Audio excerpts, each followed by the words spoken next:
This is Diminishing Returns, the show where myself, Sol, Alan, and Calvin pitch the sequels to films that we want to see.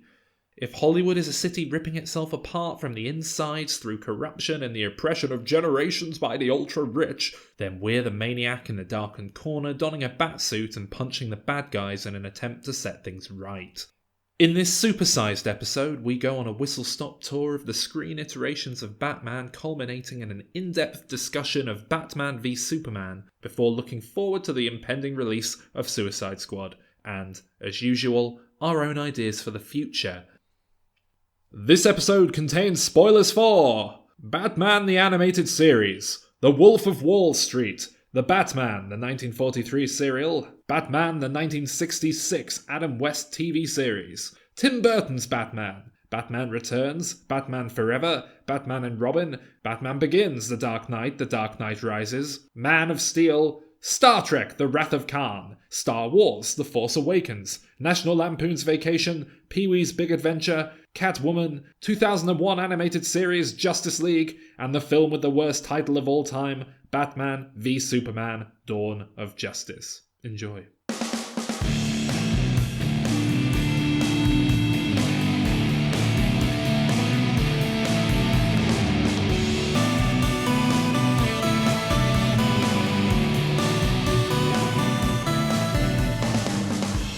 So, Suicide Squad. Do we have any thoughts on this? I don't really know what Suicide Squad is. So that's a good place to start. Okay, so my understanding of Suicide Squad is that in comic books there are a lot of teams. The Avengers is the obvious one, but you know there's countless teams of villains, teams of other heroes, teams of stupid heroes. Any way they can kind of repackage characters and put them out there again seems to be really popular in the comic book biz. So Spider-Man villains, they had a group of villains for a while called the Sinister Six, and I know the failed Amazing Spider-Man 2 was a really bad attempt at setting up a Sinister Six film. Wasn't Sinister Six a Quentin Tarantino film?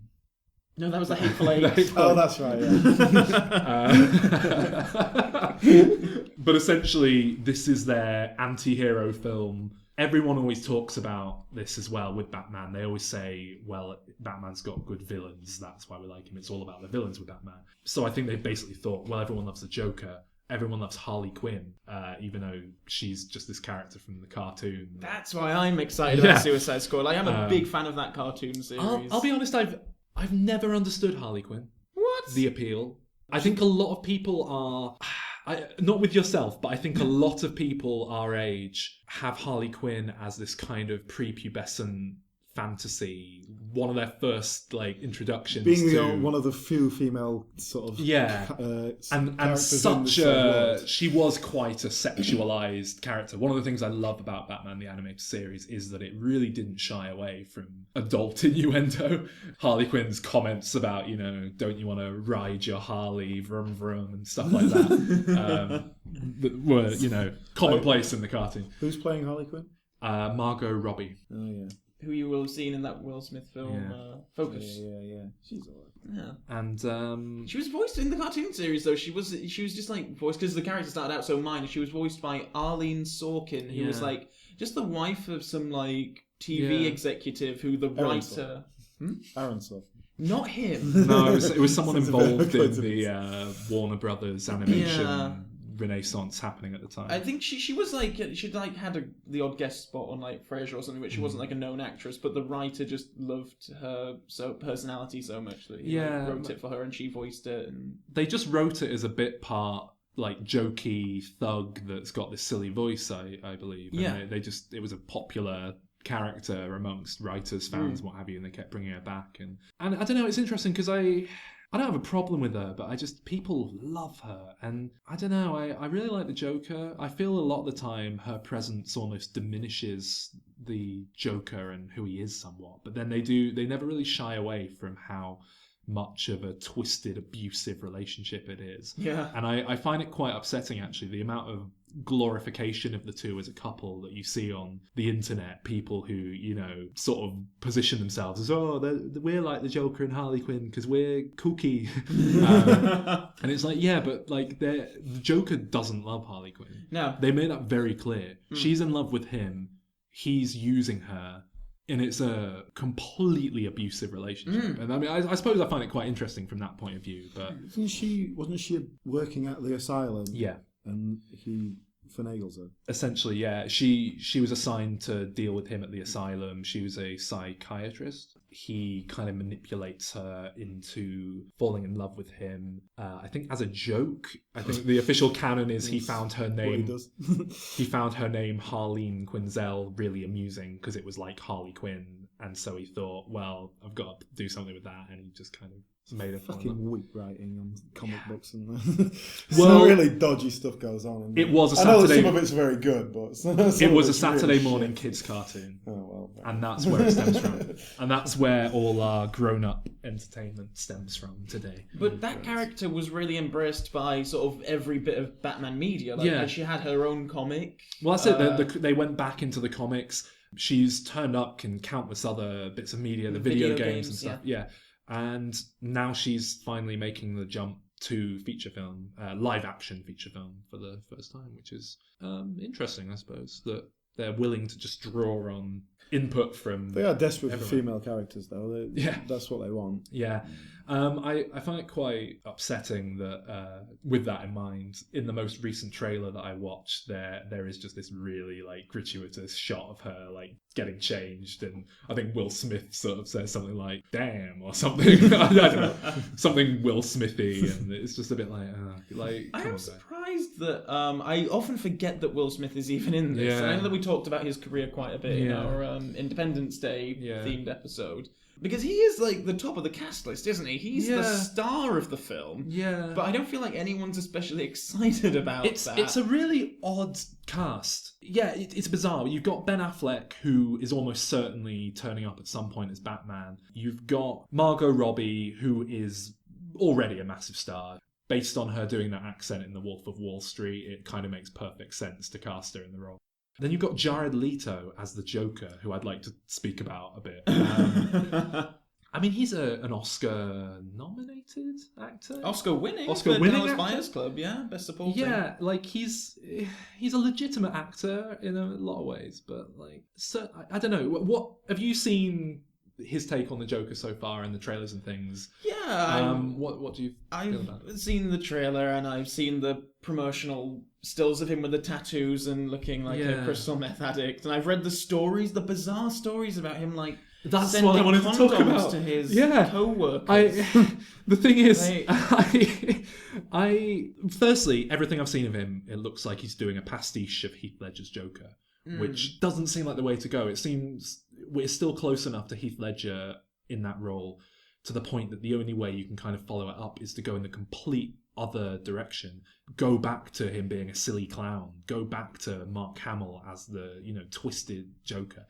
Instead, it's this sort of mixture. The director obviously wants to do a new revisionist take on it, which again, I'm not a big fan of the DC universe currently embracing this revisionist take on its characters. I feel like, like what Christopher Nolan did and coming up with new interesting takes on the characters was great, but this is the first time we've seen them in a shared universe interacting with each other. Let's have the purest take on these characters. Let's not have Zack Snyder's dark, brooding, like Superman that doesn't make any sense. And the idea of the Joker being this kind of punk meth addict character, like, it's interesting, but I don't know if it's what I want for the Joker at this point. And like I say, Jared Leto's performance so far, what little we've seen of it, just looks like he's doing an impression of Heath Ledger. And then there's the method acting. Strikes me like he's really desperate and trying far too hard to impress and like live up to what Heath Ledger did. Yeah, have you heard about this, Alan? No. So it came out recently that he was sending weird presents to cast members. He sent a dead rat to Margot Robbie as a kind of love gift, he sent similar things to other characters. Like a cat. And then more recently it came out that he then started sending them used condoms. Will Smith put up with this for whatever reason. And yeah, I just think that that's kind of like, what the fuck are you doing? That's not even like what the Joker would do. Yeah. The Joker would, if you wanted to get in character on set as the Joker, you like put cling film over the toilet in the person's trailer. You don't send them used condoms. Yeah. You hide in the cupboard and jump out and go ha ha ha. And Hearing you say like overcompensating for Heath Ledger really makes it a lot of sense, because I mean, I know that obviously there are stories about Heath Ledger like locking himself in a hotel room for days on end and never coming out and that kind of thing. Which, and because obviously Heath Ledger died and that was a big thing, it did make it sort of legendary. Like, that's it. He was locking himself in a hotel room doing drugs. Yeah. But he wasn't staying in character. Well, no, they had loads of like diaries he'd filled out in character, and he did seem to be in a weird place of just doing lots of drugs, trying to stay in character. And they actually on this film had a professional psychologist like on hand to talk with all the cast.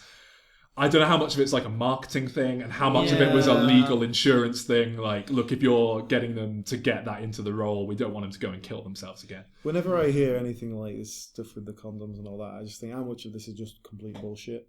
Or something that's exaggerated. I do struggle. He did a joke and then they just exaggerated it. Or I do struggle to believe that Will Smith would tolerate something like that. But at the same time, in interviews with him and Margot Robbie, they were kind of saying, no, what he did created this real sense of animosity. He was separate from the rest of the cast, didn't eat with them, and he was just pissing them off. And they were that I can kind of get. Yeah.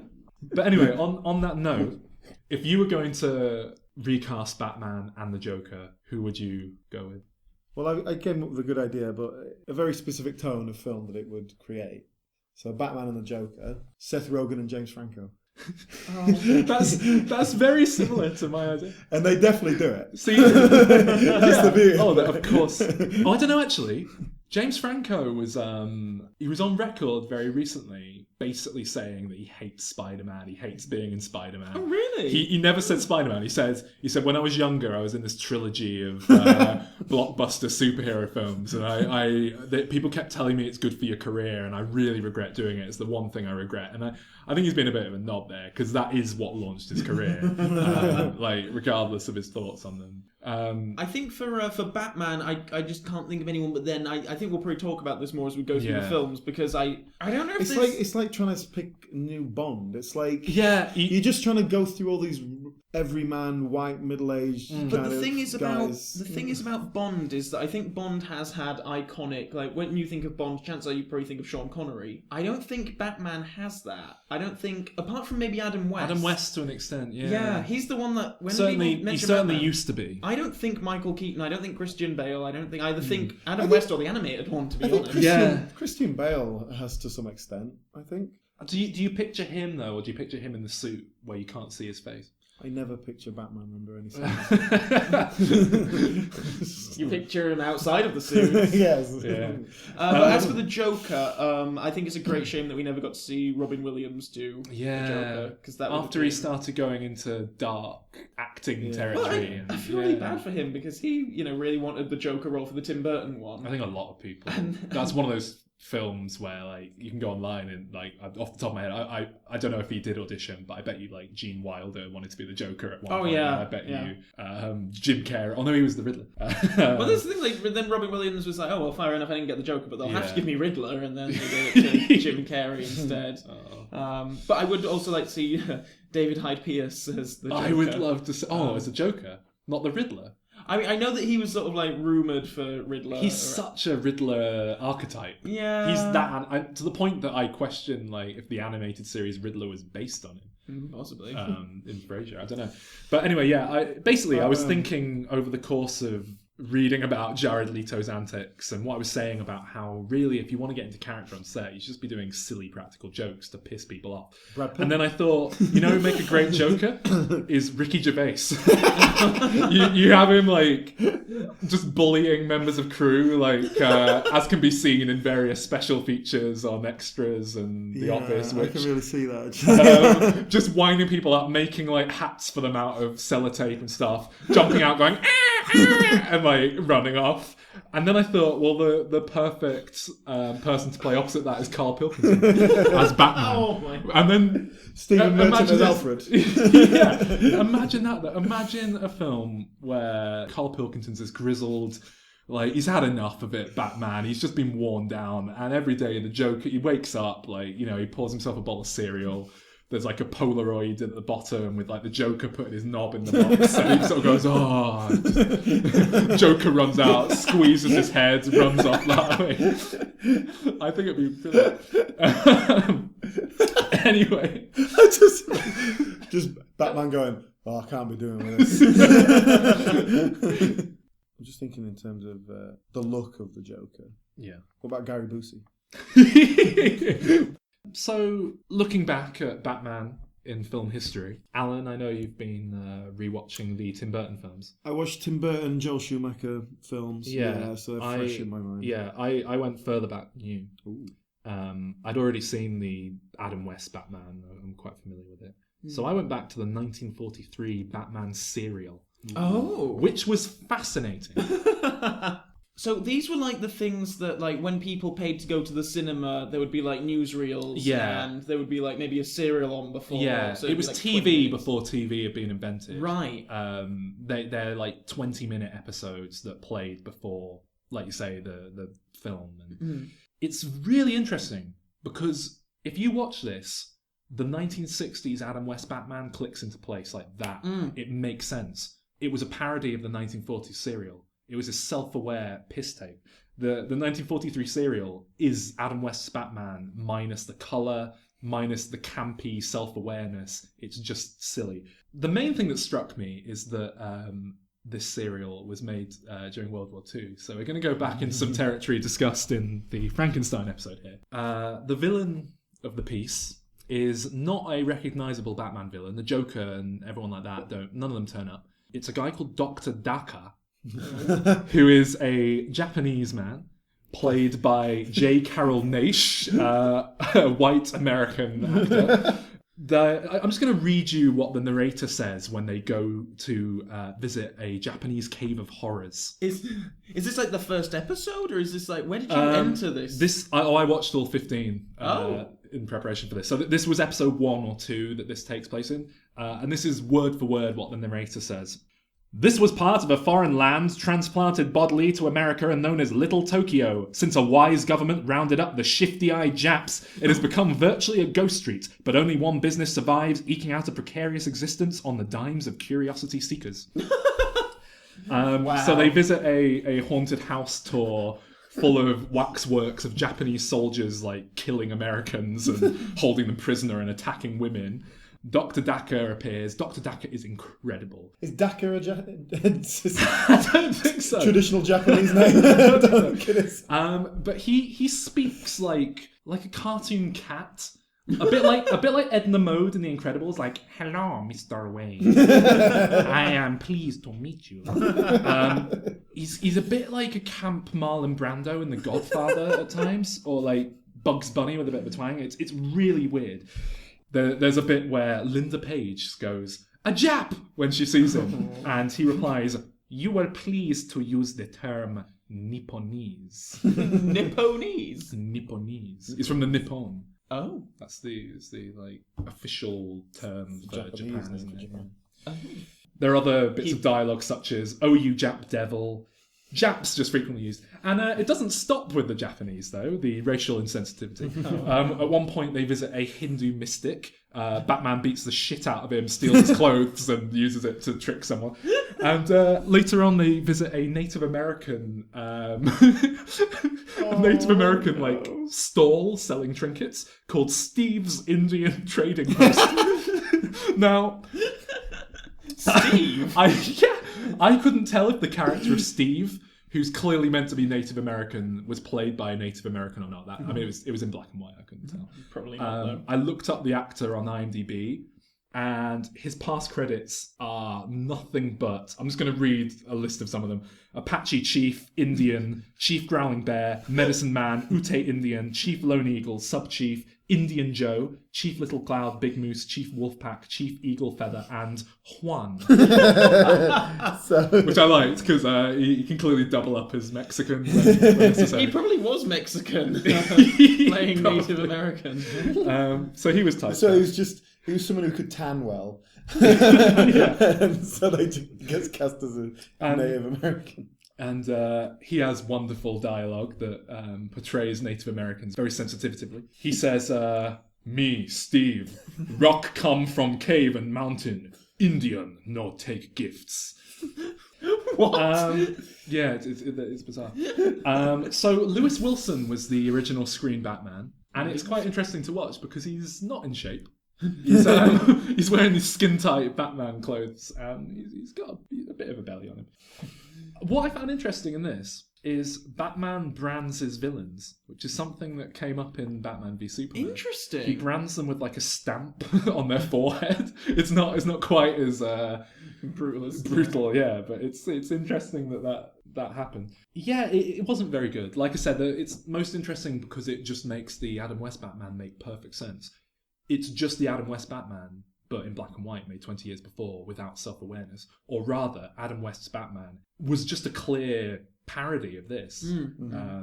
That's Interesting. That is really interesting to hear that, because I mean, I knew of the serial, I've never watched it, and I understood that the Adam West one was a parody of that, but it's funny, people don't really... Well, that's it. People often talk of the Adam West show like it was this really stupid, what were they thinking? Yeah. This campy nonsense, it's awful. And you look at it in the context of this, it's quite a self-aware, clever spoof. It was a comedy, and I mean, the thing won Emmys at the time. Yeah. Like, people weren't just being stupid. It was... No, I mean, it'd be like watching Naked Gun and sort of thinking like, exactly. Oh, stupid spy. Exactly.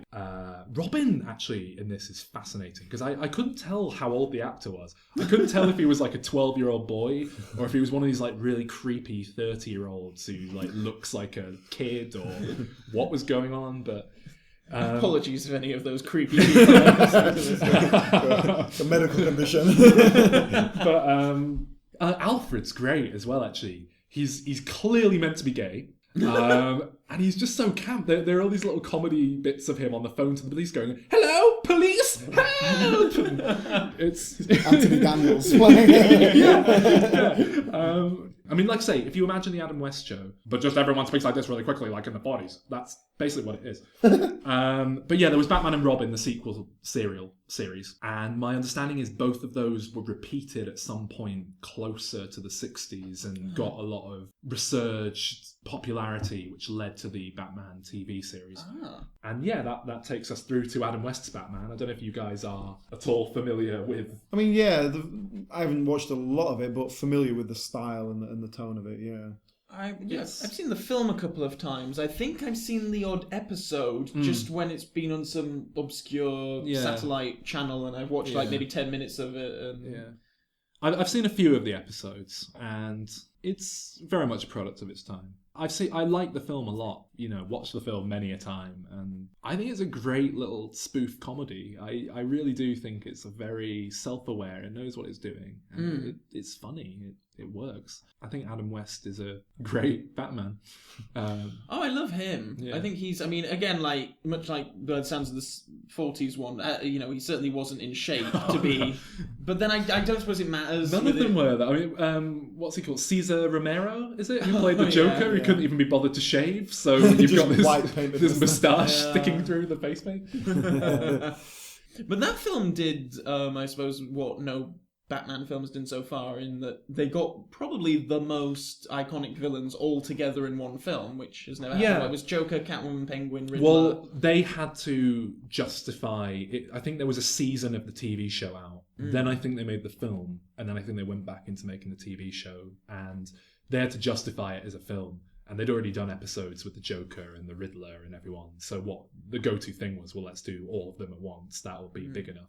And it's interesting, if you ever listen to the commentary on the film by Adam West and Burt Ward, they are just basically saying, like, Because every 10 minutes in that film, there's like a new Bat toy. Oh, it's the Batcopter. Here's the Batmobile. Here's the Bat boat, Bat yacht, Bat this, Bat that.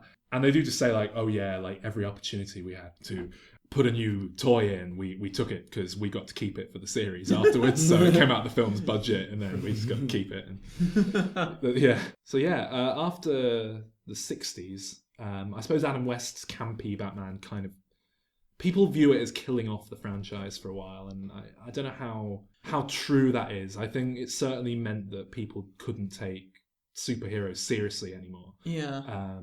Because they'd kind of shown them as these idiots in tights running around. And, you know, I mean, they are ludicrous. I mean, the series, the show did run for like, what, 3 seasons? Like, it was popular. Yeah, it won awards and all sorts. Yeah. But I guess it just sort of fouled the superhero nest, where, you know, at a time when there wasn't much variation for superheroes. Because if you didn't remember if you weren't familiar with that Adam West show, you probably just remembered the campy old serial that you might have liked as a kid, but now that you're an adult, it's stupid. And I suppose that brings us into Tim Burton's Batman, which, in hindsight, feels very campy and silly, but when you look at it again in the context of the time, was quite a bold move. Because I guess before that, what did you have? You had the Christopher Reeve Supermans, which were never especially mature or dark. I quite enjoy them, or at least the first two, but they're kids' films, they're family films. Whereas the Tim Burton ones, though, I think people do remember them as being tonally darker than they actually are. When I think a lot of the darkness is just aesthetic. It's Tim Burton. And the jokes the jokes are more adult, certainly in Batman Returns. But should we start with the first Batman? How do we all It's been a long time since I saw it. I remembered watching it thinking, and this was before the superhero boom had really taken off. I think I was watching it because I was discovering Tim Burton. And overall, I would say it's one of his weaker films, but it's one of his good films. It's not one of his Dark Shadows or Alice in Wonderlands. But even as a big fan of Tim Burton, I don't think it's his best work at all. Well, I'm the same. I'd watched them all a long time ago, and I went back and watched them again, and I remember not particularly enjoying them in any way. And going back to watch them now, I didn't particularly enjoy them. Yeah, it really felt campy, and it felt like we're trying to do a comic book as live action. Obviously, that was the intention. I think it works, really, what they tried to do. I just don't think it's a good idea in the first place. Having watched that post-Nolan Batman and post the sort of the general evolution of superheroes now, you just can't do it like that. Yeah. And, it looks ridiculous. And, it just does not work at all. And I don't think Michael Keaton works as Batman either. In fact, everything they do with Batman in those films doesn't seem to work in terms of the character. In those 4 films, certainly not. Yeah. Yeah. It's like they can't get to grips with what's going on with them. And it's such an obvious kind of thing, really. Yeah. Well, I think the issue with the Michael Keaton ones is that, and I think, part of it is that Jack Nicholson, I mean, when you look at the poster, it was Nicholson, Keaton. Jack Nicholson is the star of that first Batman film. And I think that says a lot about Tim Burton, because Tim Burton is not going to make the film about the conventional, white, attractive, rich person. He wants to make the film about the weirdo. Yeah, the outside, the outcast. Yeah, exactly. But Michael Keaton was, even at the time, I think it was a fairly unexpected casting choice. He wasn't like a big buff superhero guy. He does the Bruce Wayne all right. He does that all right, but the Batman, it never quite sells. I don't know, he's got a certain charm, but it just needed something bigger, I think, especially for the tone of that film. It needed a bigger character. Yeah. Can I ask what your favourite actor to play the role is? Let's exclude Adam West, because he's kind of a comedy Batman. It's not the same thing. But in terms of playing the role, who do you think did the best job? I think for the tone of the films, Bale was fine with what he did. In terms of the previous to that, Michael Keaton, the first one, like I say, just not quite enough there. In the second one, he's basically not in it. I mean, really, it's all about Penguin and what's his face? Catwoman. Yeah. And he really just sort of pops up every now and then and doesn't do anything. Val Kilmer, again, just brings nothing to the role. I don't think that's particularly his fault. I like Val Kilmer's Batman. I think he might be my favourite Batman. I think what they do, I don't think it's his fault. I think what they did is deliberate. Like they really downplay him. But it's like nothing. I need more of a character. The thing is, George Clooney, I felt at least had a bit of charisma and personality. Yeah. He had that George Clooney personality. So Yeah. I had that to hold on to. But again, there's not much going on with the character. the thing is, and one of the main reasons I didn't have a problem when people were getting up in arms over Ben Affleck being cast as Batman is I don't think Batman's an interesting character. I don't think there's anything he could be a cardboard cutout in most of the films, and so long as you've got a Heath Ledger playing the Joker or something, it kind of works. Well, yeah, I mean that's totally what those initial 4 Batman films, the Schumacher and Burton ones, are all about the villains. Yeah, really. But I think that is a mistake though, because I think you need that stronger sort of protagonist. You need a beating heart. Yeah, but I think you're right. The villains are so kind of over the top and kind of silly that they take precedence. Yeah. But it needs a stronger thing to butt up against. Yeah. So, Batman Returns then. Wait a minute, what about Batman first? Oh yeah, sorry, we've kind of glossed over that. Joker is Jack Nicholson as a Joker works great. That was he one of does those it exactly how it should be done. Yeah. It was one of those obvious on paper, do it. It's really choices. what makes the film work, I think. Completely. Who else is in it? I can't remember. Kim Basinger is in it as a pointless love interest. Billy D. Williams is in it as Harvey Dent. That reminds me. Not many black people in Gotham, is there? Billy D. Williams, and that's about it. There's a few more in the George Clooney one. Yeah. It depends on... It's not an ethnically diverse world. No. But, I mean, it could have been. I suppose we'll talk more about this when we get to the later films. But obviously Billy D. Williams was supposed to be Harvey Dent in Forever. And Marlon Wayans was going to be Robin. I find that very interesting. And that would be... I could see that working, like playing it as kind of a bit more of a comedy character. Does anyone actually like Robin in any iteration of Batman? I don't know. I can't think of a version other than Burt Ward, just because he's funny. I guess it kind of works. Even in the animated series. That's what I mean. Even in the animated series, which kind of got everything right, even they couldn't really make it work. Are we counting Joseph Gordon-Levitt as Robin? Well, it's not develed into. No, I suppose not. And even that, I wouldn't say I'm a fan of. It was kind of I know. oh, my name's Robin. Twisted you.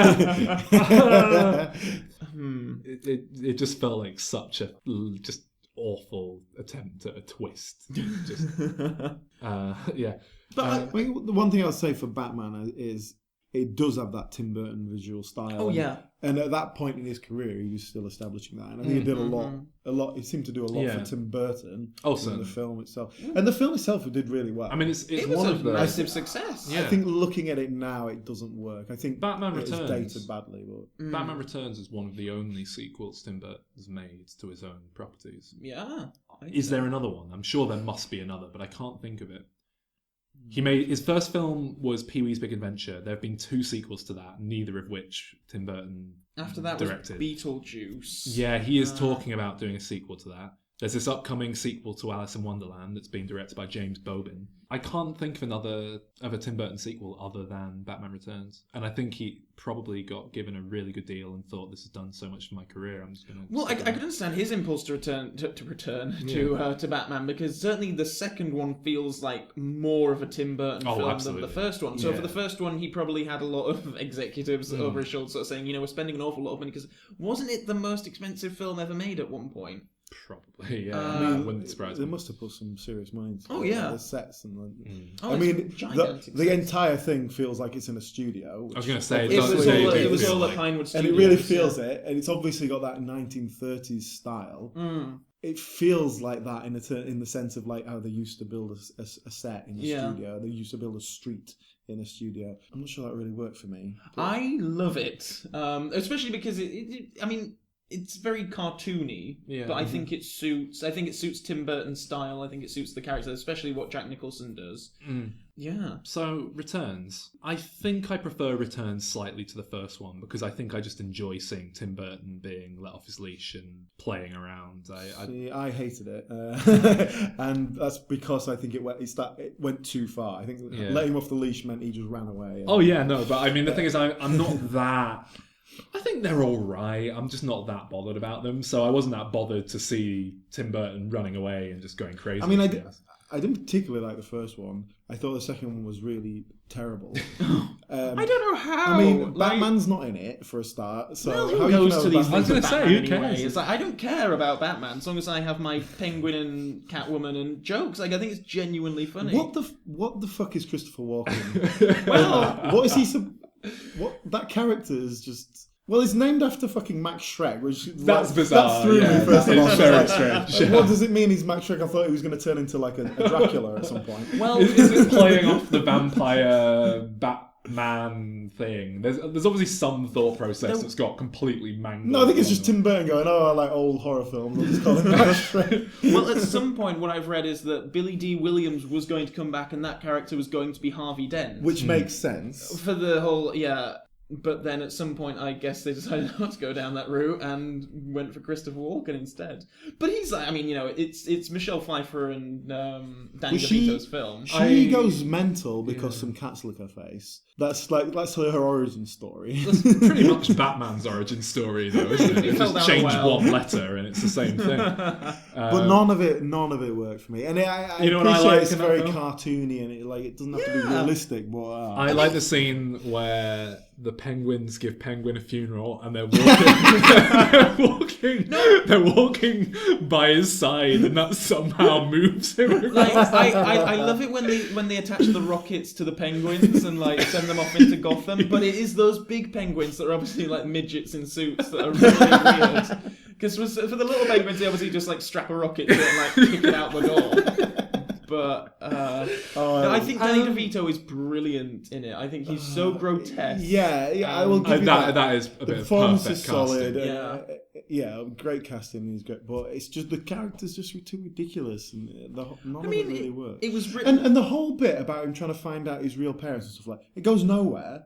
I thought it was going to turn out like he was Christopher Walken's like brother or whatever. It was going to tie in somewhere. It goes nowhere. I think that was to develop him as a tragic character in the eyes of the people of Gotham. So why they would think of voting for him as mayor. Well, because being raised by penguins is not in a sewer is not. The people of Gotham aren't very smart. I mean, in the last film, Joker was throwing out money and they were like running for it. Like these are crass, horrible people. Yeah, let me put it this way: if Donald Trump came out and said, "By the way, when I was a kid, I was abandoned. I was raised by rats in the sewer," do you think that would help or harm his campaign? I think people would have more sympathy for him. I think it would help. Yeah. Yeah, no. I think the people that like him would be like, "Wow, look at what he's built on nothing," and the people who don't like him would be like, "Oh, that's why he's mental." Okay. So. I mean, this film was written by, or one of the names on the screenplay, I should say, because I'm sure that it passed through many people, was the guy that wrote Heathers, the Winona Ryder film. So I think Burton brought him on because he liked Heathers, so he goes, I want him to rewrite this script. So that was Burton's boy. So that makes sense. I love it. I think it's... Yeah. I mean, it is possibly just my personal taste that I like realism, and so it just does not work for me at all. So then we move on to Batman Forever, the Jim Carrey, Tommy Lee Jones. Changing director. I think it's very watchable. I don't think it's that awful. It's stupid. I think it's my least favourite of those four. Really? I think because for all of Batman and Robin's horrific faults, at least it's so bad that it's funny, whereas Batman Forever I find quite So I was going to say, boring. Batman Forever's just on the cusp of being bad, I'd say, whereas Batman and Robin was like balls to the wall. Oh, yeah. What is going on? So I can understand where you're coming from. I think I disagree, but Batman Forever is worse, and it's the worst one of the lot, because not only does none of it make sense and all the usual character problems, it's obviously been cut to hell and chopped to bits, and so none of it doesn't even work as a narrative film. And so even it's not even like you go, I disagree with the choices they've made there. It's like, this has been a badly made film. This is badly put together. Yeah. And I think that's what makes it worse. The only thing that got me through that film was Jim Carrey. Yeah. It was perfect. Jim Carrey in that story world, perfect. The problem with the character is that he's kind of weird and eccentric at first, and he should start off as maybe like a geeky guy and become the weird Riddler guy. But Jim Carrey's performance is perfect. It's exactly what that needed. You needed Tommy Lee Jones to be able to do that, or you need to cast someone who could do that. Tommy Lee Jones in that film is like, he doesn't know what he's doing. No. They've obviously They cut the character's story to bits so it doesn't make sense anyway. You never get any kind of characterization for him. Well, that's the thing. Like in that, they show it on a TV screen, don't they? When he gets the acid thrown in his face, But it's the briefest of kind of. It must have been shot with the intent of that being a prequel or something, because of just the camera angles and how Batman like jumps in. It's like that must have been, and then through rewriting, it was like, oh no, we can just explain that quickly in like a court video or whatever. They obviously messed that up, and so Tommy Lee Jones is just. Nothing ever happens. He's just this kind of mad character all the way through, and he doesn't feel comfortable with that. It doesn't suit Tommy Lee Jones, does it? And so, why does Batman and Robin work more for you? I just think, as a story, as a narrative arc, it worked better. Just as it felt like I was watching a film. I actually thought Arnold Schwarzenegger was really good in it. I'm being serious. I think that's some of the best Arnold Schwarzenegger acting I've seen. Genuinely. When have you seen it recently? Batman and Robin. The film. Have you watched it recently? As early as this morning, in fact. Okay, well, there you go. Some of it a little bit, like, take all the puns and all that sort of shit out. A couple little bits. You can't take them out because they're all he says. Every line His name is a pun. Chill out. Freeze. No, I'm not saying it's a good character. I'm just saying there's a couple little bits where Arnold Schwarzenegger is legitimately acting, and like, especially when he's like pining for his dead wife and all that. No, I was like that was Arnold Schwarzenegger does not act very often, and that felt legit. They get around it by cutting around his face. Like there's that bit where he's watching his wedding video in his little refrigerator or whatever he's in, and all they really have is his eyes. They don't show his full face. They just cut to certain parts of his face and like his thing doing the. And then of course he has to have a goon come in, and he's like, "Boss, look at this," and then he like freezes him, and he's like, "I hate it when people talk during the movie," which undercuts any kind of sympathy that you think you could possibly have. Well, I liked him in it. I mean, I'll grant you the character's not great. No, but the character should be great because one of the best episodes. I cannot wait until they finally get round to daring to do Mr. Freeze again in the film universe. I think he will fit in the tone that they've established so far in this DC world, and I just can't wait till someone is willing to try. At the time of Batman and Robin, it should have been, if they were going to do the serious route, they should have just cast Patrick Stewart. He's like, because in the animated version, he is just this bald, quite skinny guy who has this tragic story with his wife. And I think that episode of the animated series is one of the best, if not the best. It's like genuinely quite, you feel a lot for this poor guy, and he's just trying to bring back his wife. I think why I could tolerate Batman and Robin a bit more than Batman Forever was because I felt like it knew what it was. And I think even with the Tim Burton ones, that doesn't quite fit. It's like you're trying to do something tonally that doesn't work with the material. Whereas that one, it really knew what it was doing. I mean, it's not a good film by any means, obviously, but I'll tell you what else I really like. The person who does not put a foot wrong throughout the entire series, Alfred. Is it Michael Gough who plays him? It's Tim Burton's go-to old man, isn't but he's great. The actor's great. The character works in every single story world. And in the last one where they actually use him a bit with the threat of death, it's the one little bit of emotional story that works. And you see some genuine emotion from Batman and all that. I like George Clooney generally. I think with a better film, he would have made a really good Batman. If anything, I feel sorry for him in that film because I really like George. But that's what you need. Someone with a bit of personality. And even, I mean, just to add to why I like him, he's such a good sport about that film. Yeah. He never comes out and says like, "Oh, what a load of shit." He says, "No, you know what? That film's why I'm a massive star now. I owe my career to that film. It was a bit silly, but I do love that interview that Ben Affleck gave about like he was like getting advice from like Michael Keaton and like former Batman. And the interviewer said, "So what did George Clooney say?" Because obviously they're like really good friends, and he was just like, he just swore down the phone at me. That's all I heard. So yeah, but no, I think George Clooney does really. I think he could have been a pretty great Batman, to be honest. I think his suit. In that film is pretty bad. I think he takes more flack for his suit than his performance. And it's like, that's not his decision, guys. I know that everyone talks about the nipples, and it is a problem, but it's just the ears are far too pointing them from like profile. I mean, at least he can turn his head, unlike Michael Keaton, who, when he had to look up at a building, his entire top half of his body had to move. There's some really awkward moments. I like the bit where it's Alicia Silverstone, isn't it? Yeah. As an English girl, as Alfred's granddaughter. Oh, no, that really makes sense. But she discovers the Batcave, and then like Alfred's programmed himself into the computer to say like, "Oh, I knew you'd find this." And she's like, "Oh, I want to fight with the Batman." And he goes, "Yes, I took the liberty of running something up in your size." And then it's like this skin tight like rubber suit. And like I just imagine like Alfred giving his niece like a little hug and then just like checking the proportions. I'll just make a note of that secretly so that I can make a skin tight buttock suit for her later. Well, I'd like to know what possessed him to put nipples on the bat suit. Like that's it. Well, yeah. Alfred's that's a good story idea. Yeah. Alfred backstory. That's what we should do. Yeah. Well, now that this extended universe could happen. Well, I was going to talk a bit about sort of what happened in between. That's what I wanted to talk about. The many cancelled Batman projects that never were. I'm just trying to refresh myself with the name of the one that was going to bring back all the villains. Is it Batman Triumphant? Initially, they were going to get Joel Schumacher back.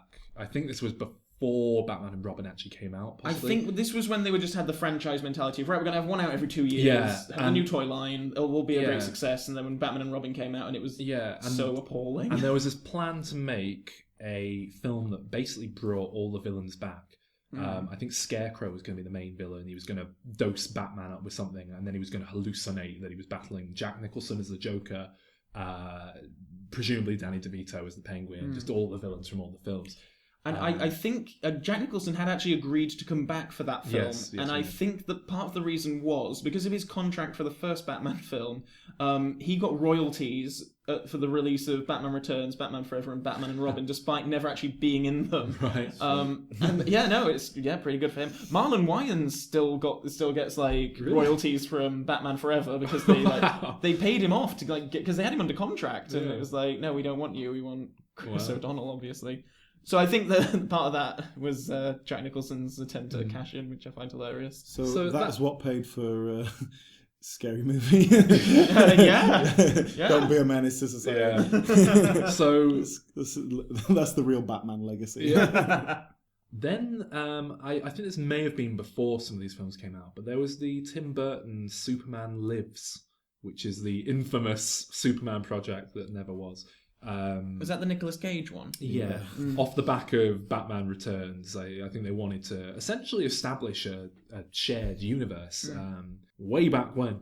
And Tim Burton was going to direct Superman. There's all sorts of concept art and things that have dribbled out online over the years. And it's interesting because it looks like a Tim Burton take on Superman, which doesn't really make any sense.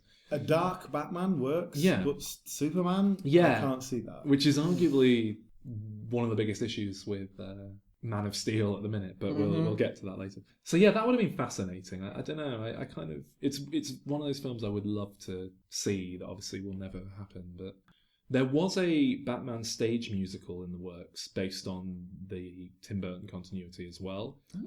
All the songs were written and recorded as demos and are available online if you go hunting. And that got shut down, I believe, when Batman Begins went into production because they wanted to understandably unify the franchise. But it's interesting that they went that route as well. There was, of course, the Halle Berry Catwoman. Is that in the same continuity? I've never seen it. I think you could argue. I just bring it up because it's going to play a role in my pitch later on. And I think you can justify it as being in that world somehow. There is obviously Halle Berry as Catwoman, but there is a mystic sort of cat mother, if you'd like. And she talks about how Catwomen are through all that. There might even be a picture of Michelle Pfeiffer in the background somewhere as one of these old Catwomen. But that was obviously a massive failure as well. Yeah. Which led into Batman Begins and the whole Chris Nolan trilogy, I suppose. I really liked Batman Begins. And then I watched The Dark Knight, and I loved The Dark Knight. And then I went back and watched them both before The Dark Knight Rises, and Batman Begins isn't actually that great. I don't know. I feel like maybe it kind of got by for being a such a sort of interesting revisionist take on making Batman this realistic, down-to-earth take on the character. And when you just watch it as a film, it just doesn't really... It's not bad, but it's very uninteresting. Boring. Whereas The Dark Knight, which followed, is phenomenal. Well, I had a similar thing where Batman Begins I wasn't fussed by. It was just like, Dark Knight I really enjoyed. And then like when I watched it again, it was like, do you know what I enjoy in this? Heath Ledger. Yeah. And that is he makes what's that getting me through this. Not even take that character out, but put a different actor in that, or give it a slightly different tone to that character, and I would have been like, another Batman film. I kind of agree. Yeah. He really sells that Definitely. film and got the credit he deserved for it, really. But is it him or is it the Joker? It's like we talked. It's a bit of both. We talked in Batman about Jack Nicholson. Yeah, really the life of definitely. that film. It's a bit of both. It's a well-made character. I was going to say the character's very well written. They've put him together in a really great way, and but you need the performance sells that. Exactly. And The Dark Knight, it's a weird one because The Dark Knight is in many ways atrociously written. Like you could pick apart the screenplay and the holes in it for hours. There's so much in it that doesn't make any sense, bits that go nowhere. But it just kind of works somehow. It's still a really, really great film. I think just the action sequences all sell and Yeah. yeah. I know that, some people dislike one more than the other, and I think that The Dark Knight is sort of like the peak in the middle. The other two, but it's all of one of the same for me. I can't stand The Dark Knight Rises. I try not to think of it. We went to see The Dark Knight Rises together, and we had the same reaction. It was like it was too long and boring anyway, and then they completely bottled the ending, and it was like it basically destroyed everything they'd done. And none of the action worked for me just as an independent sequence. In The Dark Knight, most of the action sequences are really engaging and gripping, just as car chases and stuff. But there's just something very disconnected about them in The Dark Knight Rises. And the script doesn't make any sense. It's the same thing I was saying with The Dark Knight, but something makes it work in The Dark Knight. And I don't know if that's just forgiving it because of Heath Ledger's Joker or just because they got even worse and lazier with the writing in The Dark Knight Rises. But nothing in that film makes any sense. Be it Batman climbing out of a hole and finding his way across the world in the space of a few hours without any money whilst doing it incognito. Be it Batman finding the time to scale a skyscraper and paint a bat logo with gasoline on it, set up for theatrical purposes that don't make any sense. Batman's all about the image, though, isn't he? Is Chris Nolan's Batman all about the image, though? That's the thing. Yeah, it would make sense if Adam West was in the suit. Public image or look. Yeah, if Adam West was in the suit, that would have made sense. But they built it on this ground, this base, this foundation of very po-faced, serious, we're doing it seriously. Some of the real fans of those films are insufferable about how, it's so realistic. No, it's not. The bit of the airplane at the start. And then Bane, on one hand, Bane's brilliant because he's so what is going on with this? You can't help but kind of think, what is the deal with this guy? But then on the other hand, it's like they just gave a production designer some money to go out and buy drugs and some paint and just let them cover their body in paint and throw themselves on a canvas and just based it on that. None of it makes any sense. I didn't like Bane. I thought it was really miscast. I thought Tom Hardy was a poor choice. Yeah. Because I don't really like Tom Hardy anyway, but I think he's overrated. Hollywood whitewashing. Bane's famously a Hispanic role in most of the iterations. Is he Hispanic in Batman and Robin? I can't. I mean, he's so tiny. I mean, he's mostly in green. He might be. I can't. I don't know what he was originally in the comics, but certainly in the animated series, the video games, most iterations have him as a Hispanic character. Well, the problem with Tom Hardy in that role is that his face is covered. And the guy does nothing with his eyes. There's no expression in his face, and that's what it needed because he got the voice. You just needed someone with a very expressive eyebrows, basically, because you need to sell that performance on the eyes. Yeah, the character and it just does nothing. The character doesn't make any sense either. His motivations for doing what he's doing don't make any sense, and it's not Bane. That's the other thing. Bane he's meant to be all about brute force, brawn over brain. That's not to say Bane is an idiot, but the character they have is this really tactical. He's like the Joker essentially, just without the kind of manic sense of humor. And Bane isn't meant to be that. Bane's meant to be this henchman that works with someone like the Joker who will beat the shit out of Batman when they meet each other and can overpower him. I don't know. It just none of it made sense. I didn't mind it. I love Anne Hathaway as I know they never call her Catwoman in the film. She's always the cat burglar. I thought the ending was really nice. And her jewel heist. Yes. I like Michael Caine in it a lot. The ending is not nice. I think it's nice. The ending. The ending doesn't make any sense The either. ending pulls the rug out of the entire film. It's like Yeah, they had the ending, and then he turns back up, and it completely Yeah. destroys it. I almost wish we were pitching sequels to that film so that I could pitch the film in which the entire population of Gotham are suffering from radiation poisoning, dying a slow death thanks to The Batman. whole point is that he sacrifices himself. The ultimate sacrifice. He has to give his life for Gotham. And it was the last film, so they could have done that. That's what really wound me up about it. They didn't have to worry about subsequent films. They were in this rare position where they could actually follow through with something like that. I mean, they were only in that position because, Christopher Nolan made them so much money with The Dark Knight that they let him do what he wants. I can't imagine and that it's the studio would ever... It's such a rare position to be in. I think they would have let him kill Batman. I'm sure they would have if he wanted to. But you still can't end a summer blockbuster superhero movie with the superhero... You're Christopher Nolan off the back of Inception. Yeah. And prior to that, The Dark Knight. You can do what you want. If you can't do that, then don't set up a story where it's necessary for him to die at the end.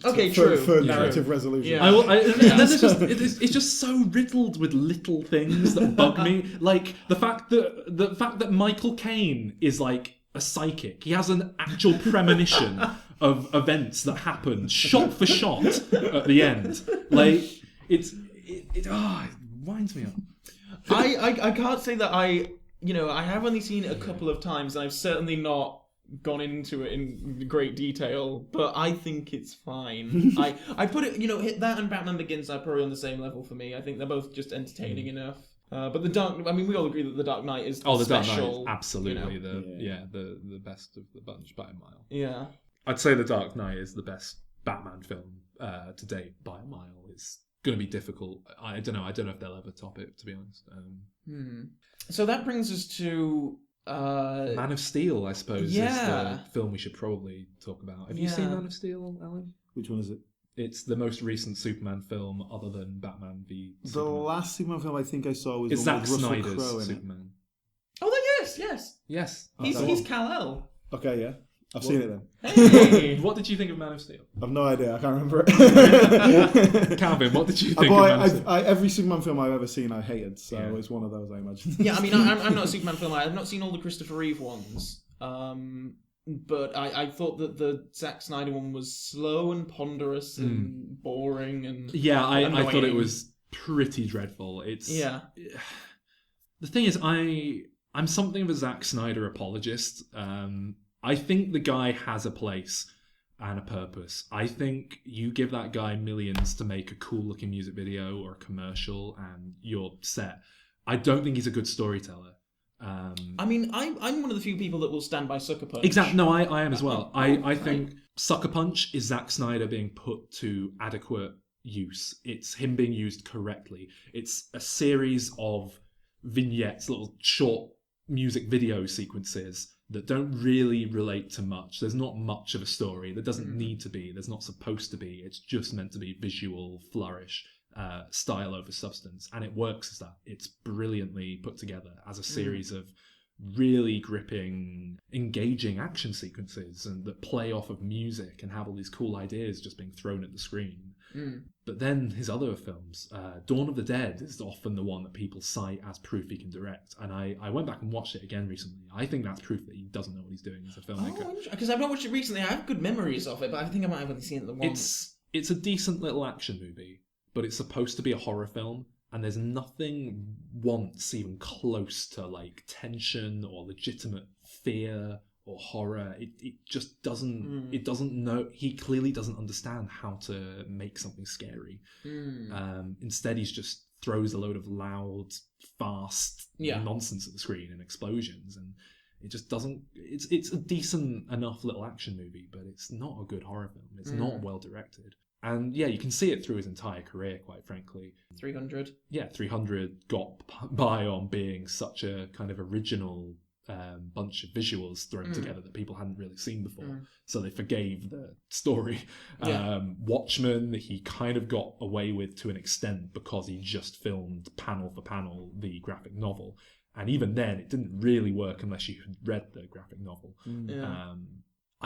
I don't think he knows what he's doing as a filmmaker. Which is very interesting, considering that he's sort of been treated now as like the Joss Whedon of the DC cinematic. He's like gonna do Justice League. I think DC are really, really regretting that decision. Yeah, but I think they've got so much money tied up in him now that they just have to double down and eat the shit sandwich that they ordered up. It's. I mean, for Batman v Superman to not cross the $1 billion mark is quite I mean I know that it's ridiculous to think that a film that doesn't make $1 billion is a failure, but we might as well jump into Batman v Superman now. I mean, Alan, you haven't seen it. I haven't seen it now. Okay. Calvin, because I have no interest in Batman or Superman. Calvin, you have? Yes. What did you think of it? No, it's much the same as Man of Steel, really. In that, I mean, this was a horribly marketed film. From the trailer gives everything away, apart from the twist at the end. Spoiler alert that he dies. Yeah. That Superman dies, I should say. Superman dies. Is that the they pull a Wrath of Khan. It's very like, when's he gonna come back at the end of the next film? And that means that Justice League Part 1 is just gonna be a film about bringing Superman back to life, which is nonsensical. It's just so tedious because it's like, no, I know he's coming back. Like, it's. I mean, I think that the mentality of a lot of these superhero franchises now is that, okay, well, we know what's going to happen, but we need to sit for 2 hours and wait for it to happen. They're nothing surprising. And the film has very little of. I mean, Batman v Superman is one of those things. It's not like Freddy versus Jason or Alien versus Predator, where I wonder who's going to win at the end of the film. Yeah, there's going to be someone. They're mates. Yeah, no, exactly. They've got a long history of being like best friends. It's that. Okay, they might have a little bit of a fight due to a misunderstanding, which it is, which is incredibly contrived and poorly written. But yeah, I mean, to be honest, it got atrociously, appallingly bad reviews. So, given Man of Steel being shit. Given Zack Snyder's history, given the reviews, I was expecting the worst. I liked the film far more than I expected. But it's one of those films that, if I would say I was enjoying it for the first 2/3, despite its many, many, many, many faults and flaws. By the end of it, I just got bored. I just tuned out. I was like, right, I've had enough of this. You're really just milking this. It's not going anywhere. And it's one of those films where, when you get home, you just think about every last detail and none of it makes sense. Not one scene in that film makes any sense. And I've kind of done a bullet point list now of what happens in the film to remind myself. Okay, brilliant. So I'm going to go through that, Alan, and spoil the film. Okay, thanks. So you have to watch it. So we start on a montage, classic Zack Snyder montage. Batman's parents being killed. Batman is a kid. Now, we've seen this 20 times now. So 20 times in Batman Forever. Yeah. It's in everything. It's in the video games. Oh, do you know what I thought? It was in Batman and Robin. Batman's parents killed. Robin's parents killed. Alicia Silverstone turns up because her parents are dead. And it's like, everyone Alfred knows. Their parents die. I think there's something there. So yeah, we open on this stuff that we don't need to see. In a postmodern superhero world, we don't need to see it again. And yeah, it was just an excuse for Zack Snyder to do a cool-looking montage. And yeah, it's shot nicely, but it's nonsense. It's just... And then Batman is at the funeral, he runs away, falls into a hole, and then he sees a load of bats and floats into the sky. It's kind of like the bit in Batman Begins where he, sees all the bats, but then it turns out it's a dream, and that's why he floats into the sky. Then it's 18 months after the end of Man of Steel, and they actually do quite a good job of retroactively making Man of Steel a better film. You have to remind me what one of the biggest problems with Man of Steel is at the end, it's utter carnage. Superman fights with Zod, Michael Shannon. They're just flying around through Metropolis, and the amount of destruction is unbelievable. It's just skyscrapers here and there.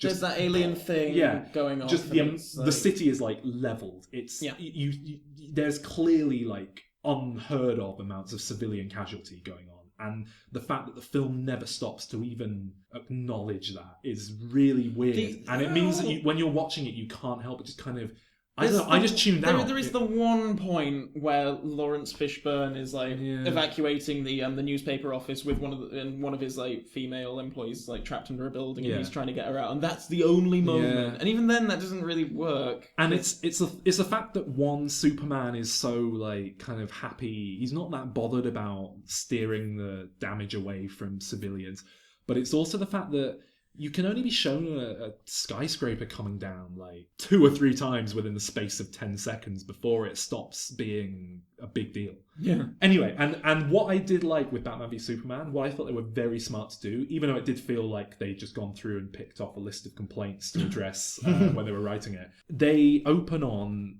Batman in the city as it's being leveled, and you see it from a human point of view. You see people running scared. You see him trying to get to his office that he owns and ringing up the guy on the phone. And even though it's done very badly, he kind of phones the guy up and says, "Hey, have you seen that the city's been destroyed?" "Yeah, I have. Maybe you should evacuate the building." "Oh, good idea, boss. Okay." And then later on he phones him up after seeing the building coming down about 10 seconds later and goes, "Are you still there? Are you still there?" And they can't get through and the guy's obviously dead. But I like that they head-on address the civilian casualties and work that into it. Can I just go on a little tangent here about, because I know that a lot of the people on the internet who are big fans of Batman and Superman really get hung up on the, actual, those two superheroes killing people. And certainly in like I've got a lot to say about that. Oh, yeah, great. Okay, because I'd be curious to interested where you stand on it, because as someone like me who doesn't really care that much, it just, because I know, like, especially in the Tim Burton ones, there's a moment in Batman Returns that always sticks out to me where Batman has like a bomb and he like attaches it to one of the Penguin Circus people and like flips him off a building and he blows up and he's dead. Now, where I stand on it is, in theory it's not a problem, but it has to be handled properly. Now they've done an atrocious, dreadful job of handling it. Superman being young and inexperienced and not knowing, at the end of Man of Steel, he famously, bone of contention on the internet was that he snaps General Zod's neck because he doesn't know what else he can do. Now, young, inexperienced Superman, I can buy that he's growing into this role. He doesn't know that he needs to rise above that kind of thing yet. I'm okay with that. But they need to like have that growth and follow through with it. And there's no signs of that so far in Batman v Superman. Secondly, there's the issue of Batman using guns. Now, Batman has a big no guns rule throughout his history. I think in some of the very early issues of the comic he used guns, and then they kind of thought, well, we've got to figure out why he doesn't just carry a gun everywhere. Yeah. And the fact that Batman uses guns frequently throughout Batman v Superman, he'll just grab someone's gun that they're holding and point it at another bad guy, and he uses it all the time. Even if you ignore the issues with the character picking up a gun, if that character's willing to pick up a gun, then why is he not carrying like 5 bat cannons strapped to his back? If he's willing to use a gun and go out and kill people, it doesn't make any sense that he would limit himself to karate moves. Batman is just a man, so he's not got any superpowers. Yeah. So what makes him special, what makes him different, is his gadgets and but then he's very special physical training. And so just any bloke can pick up a gun and start shooting people. That's the whole point of that. Exactly. That's why in The Dark Knight we have the opening with "I'm not wearing hockey pads" and all that stuff. Anyway, what really wound me up as well with the portrayal of Batman in this film is that he's supposed to be a grizzled old Batman who's been worn down, but he plays it like Kylo Ren in the new Star Wars film. He plays it like a stroppy young teenager who doesn't know what he's doing. He's got no control over his emotion. He's completely lost the plot. He's just... And it doesn't make sense. If it was meant to be young Batman starting out opposite young Superman, I'd be fine with it. But with the way the character's positioned... Do you think they retroactively made it that way after they cast Ben Affleck? Or do you think that was always the intention? To sort of maybe try and tenuously attach it to the Christopher Nolan... But if you want a younger Batman, you don't cast Ben Affleck. But if Ben Affleck is like the best name they can get... Oh, you don't need a name for Batman. Yeah. That's the whole point. They could have got... That's why you got fucking anonymous Cavill as Superman. That's true. Who the hell is he? Who's a very good Superman, to give him credit. But the point is, he's not a big star name when they put him in the role. I think he was most famous for being the second choice for like... It was literally him or Daniel Craig for Bond. Yeah. And then there was another big role that he almost got. He's not very good at handling himself in interviews without coming across like a twat. But I don't think he means it, but he says a lot of very come on Yeah. Women whistle at me on the street. And they're always asking for men to give them equality. Yeah, right. Which is another thing that I don't think the DC sort of film series has going for it compared to Marvel, when you've got like Robert Downey Jr. and Chris Evans, Chris Hemsworth. All those are really great in interviews and they're great promotion, whereas these films have Henry Cavill. Well, there's the infamous clip now of Ben Affleck looking very sad. Which have you seen that, Alan? No, I don't think so. Oh, it's a wonderful. really funny clip. They're being interviewed by is it Entertainment Weekly or something? Yeah, it's when the reviews had just started to come out. Yeah. Like 26% on Rotten Tomatoes or whatever it was. And the interviewer is talking to Henry Cavill and Ben Affleck, and he says, I don't know if you've seen the reviews, but they're pretty mixed response. And he says that, and Ben Affleck just goes completely quiet and looks at his shoes. And Henry Cavill launches into we make the film. We don't make the film for critics. We make the film for the fans, and they'll decide. He's literally talking for like 2 minutes non-stop. And Ben Affleck's just sat staring at his shoes. Ultimately, the guy just says, "And Ben," and he goes, "I agree." And that's it. It's get involved. Yeah, because I think he knows that he's not in a. And I think his solo Batman film that is definitely going to happen, even though they've not officially confirmed it yet. Oh, him and Jeremy Irons. I think he's going to go so far out of his way to prove himself now. Oh yeah, and he's quite a good director. I think he's going to be. I think he's an interesting take on a new Batman as well. Is he directing it? Yeah. I think starring in it as well. I think part of the reason why he agreed. I was going to say, I was just about to ask what's made Ben Affleck do that, because he doesn't need the exposure. This is based purely on conjecture and stuff, but what I reckon has happened is they said, come and play Batman, we'll give you a load of money, and then you can direct one of the Batman films. Do you know what? I reckon that might be alright. I think he will go into it with legitimate passion and love of the character. I think he will, yeah. With Jeremy Irons as Alfred in Batman v Superman, those are like the best scenes, I think. Yeah, and just where those two are talking. Yeah, and it's annoying, really, Batman v Superman, because it's so well cast. Yeah. There's such a great cast in that film, just being squandered. Is Kevin Smith writing Ben Affleck's Batman film? I really... And if he's not, then how has Ben Affleck told him that? So back to your list of complaints. So then we cut to somewhere in the nondescript Middle East, and there's a load of terrorists. Are you familiar with the character Jimmy Olsen? I know where you're going, and I only know this because I read it online afterwards. Yeah. I had no idea. So Lois Lane and Jimmy Olsen, reporters, are in the Middle East dealing with some terrorists, and then it all goes wrong, and then Superman arrives to save her. And they just shoot Jimmy Olsen in the face, and that's the end of it. And I just thought, wow, yeah, all right, fair enough, go for it. Just, kill this character off, and don't even name him.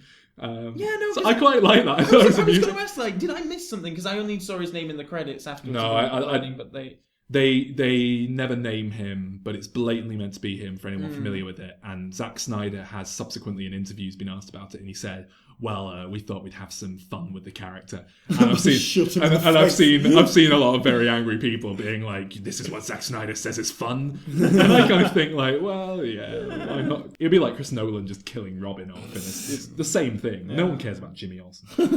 Then Superman goes home, and they clearly tried so hard to write a scene that shows the dynamic between Clark Kent and Lois Lane, and that they're kooky, quirky, in love. It was like 500 Days of Summer, but written by a 2-year-old who didn't understand what romance is. So she's in the bath, and then he's sort of like, "Hey," he comes in as a cheer shit. Up. She's like, "Oh, Clark, I told her to do." He walks in. I'm in a bath, aromatic candles. He walks in, and to prove that he's a fun, quirky guy, he just steps into the bath wearing his clothes. And she's like, "Haha, Super Clark, you're so funny." And the water's going everywhere, and they're going, "Haha," and they kiss. And it doesn't make any sense. Then we meet Lex Luthor. I feel like Henry Cavill might actually do that kind of thing in real life, to convince his girlfriends that he's a fun guy. Sorry, I interrupted. Then we meet Lex Luthor, portrayed by the Joker. This is something I had real issue with. I like not Michael Cera. Mark Zuckerberg. That wasn't an intentional. I like Jesse Eisenberg. They are one and the same. I like Jesse Eisenberg. I liked his performance, but it wasn't Lex Luthor at all. And I'd heard there was this big twist at the end. which we now know is that Superman dies. I genuinely, for a while, thought, hang on, is the twist going to be that this is actually the Joker and not Lex Luthor, and there's some weird thing going on? Oh, that would have been... Because he plays the thing as the Joker. That's not Lex Luthor. Lex Luthor is a cold-hearted, calculated businessman, and I get the whole thing of playing it like a tech mogul from Silicon Valley, but they didn't really do that. They just put him in a role and made him go really quirky, like Jeff Goldblum almost. But it was like, what are you doing? And they were trying so hard to make him interesting. There was that montage where he's laying out what he wants from that guy. He's saying, like, I want the kryptonite, I want the guy's body. And it's shot and edited and put together so well. And then he's like, here, have a sweet, and shoves a sweet into the guy's mouth. And the guy's like, and he's sort of gumming it around with his finger. And I just thought, what are you trying to convey with this character? I'll say that I didn't mind it, but then my only reference for Lex Luthor is Gene Hackman wearing a load of wigs and ranting about being the greatest criminal brain in the world. So I thought his performance itself varied from scene to scene. I thought most of the time it was a really great, chewing the scenery, bit of fun performance. But there were times where it was like, oh, I don't know if that quite landed. Particularly the ending where they set him up as crazy Lex Luthor in his cell and he's going, do you hear the bells? Do you hear the bells? It just didn't. Yeah. Then we have a scene where Bruce Wayne infiltrates a party to go and investigate some stuff to do with Lex Luthor, and Clark Kent's there as a reporter. Now, that conceptually is brilliant. That's exactly what I want in this film. And they were really clever in having having Bruce Wayne playing dumb, playing like he's this stupid billionaire idiot who's just a womanizer with loads of money. And, you know, when Clark Kent walks up, he says, oh, it's Clark Kent from the Daily Planet or whatever the hell it is. Right. And he says, like, oh, is that one of my papers? I can't even remember it. It's great because he's putting on this facade. It's kind of like what you were talking about in our Dr. No episode way back when. Yeah. With the actual spy shit. Christian Bale does that a little bit in the other ones. He does to an extent. Because he has that Playboy image, doesn't he? Yeah. And they don't really use it. They do, they use that Playboy image very well. I think the best bit in the Christopher Nolan ones where they use that is that when he's like, is it Rachel and Harvey didn't have tickets to go and see the ballet, and the ballet isn't on because Bruce has like bought out the ballet dancers and he's like taking them to the restaurant or something. And but then Batman's going to investigate this stuff. He's going to go and steal some files from a big computer hard drive downstairs. And Clark Kent's following behind, investigating. Then he sees on the TV, like, oh, there's a big natural disaster, and he thinks, well, I better go deal with that. So he leaves. That renders the entire scene redundant. There's no interplay between the two. They don't set any kind of dynamic between the two. It's utterly useless. And then Wonder Woman just turns up, and it turns out she's there to get this file, this photo of her off of Lex Luthor. Even though Batman's just copying the files, he's not taking the files away. So she like steals Batman's thing. She says, oh, I need to get the file off of him. Well, you've just copied it. You already had a photo of yourself, and now he's got the photo as well, you idiot. Her presence throughout that film is completely unjustified.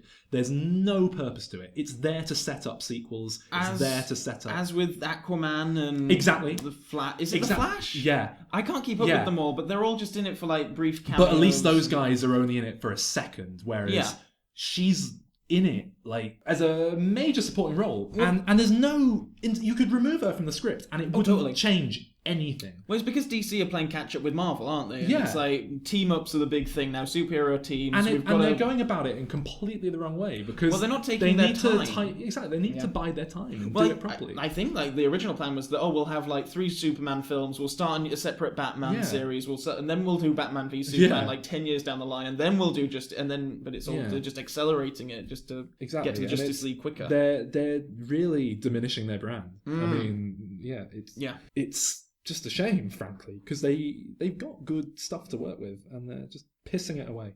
Then Bruce Wayne has a dream sequence where all those guys turn up, Aquaman, blah, blah, blah, blah, blah. And there's a bit where the Flash just turns up in the dream and goes like, "Whoa, I'm in a time vortex!" Ah! And he wakes up and goes, "Oh!" And I was watching it thinking, "What the?" So obviously in the Flash, in like 2 years or whatever, he's going to go back in time and speak to Bruce Wayne. There's no purpose to it existing in this film other than that. Then Superman goes to a hearing at Congress, and it's blown up because Lex Luthor basically set a bomb in a wheelchair in there, and he's tricked Superman into going. And Superman is obviously completely immune, and everyone in Congress is killed, so Superman just walks out from the flames. And I thought, okay, so Lex Luthor's being clever. He's set up this thing to turn the world against Superman and think that he's like killed them. It's this clever false flag thing. But then immediately on the news, it kind of pans out to the news report. It's saying like, guy in wheelchair kills everyone, not Superman. A few people think it's Superman, but not really. And then Batman's like, "Oh, we've got to stop him." And it's like, no, you've just seen that some guy in a wheelchair did it. What's that got to do with Superman? It's like, what the hell were you thinking when you were writing this film? That you had this opportunity to legitimately turn the characters against Superman and you didn't take it. So this is set in the established Superman world, but then suddenly the idea is that suddenly he has to go to kill Congress. He has to go to Congress to atone. I probably should have explained that. I think it's a hearing regarding him like having so much power, operating as a free agent who doesn't answer to anyone. It's Holly Hunter, who is a Democrat, and she's sort of her reasoning is that there's all this power and you're basically a god, and that's a really interesting idea. Exactly, and they just piss it away. They don't do it properly. That's what the film should have been about. But that would have been really great if they'd done that. Yeah. And Superman killed them all, and went, right. Anyone else got any questions? Yeah. While I'm saving everyone's lives? Well, this is something... I was a good guy and you weren't happy. Is this what you want? Well, this is the thing. The animated series, there was a shared universe of animated cartoons based on Batman the Animated Series, and they all spun off from there. And they are, to date, the closest, best adaptation of the comics I think I've seen. I watched my way through them all quite recently. Justice League, it doesn't shy away from stuff like that. Justice League goes to some really clever, deep places for a kid's show. There's a whole story arc in like season 4 or something where Lex Luthor's running for president, and it's got some very strong parallels to things currently going on. Well, that is strange because my pitch is based on that. No. I didn't know that. I want to set that up. In one of the episodes, we open on Lex Luthor in the White House. He's president. Superman flies in. He's like, "I can't let you launch those missiles. You're going to destroy the world." And eventually it comes down to Superman basically kills Lex Luthor.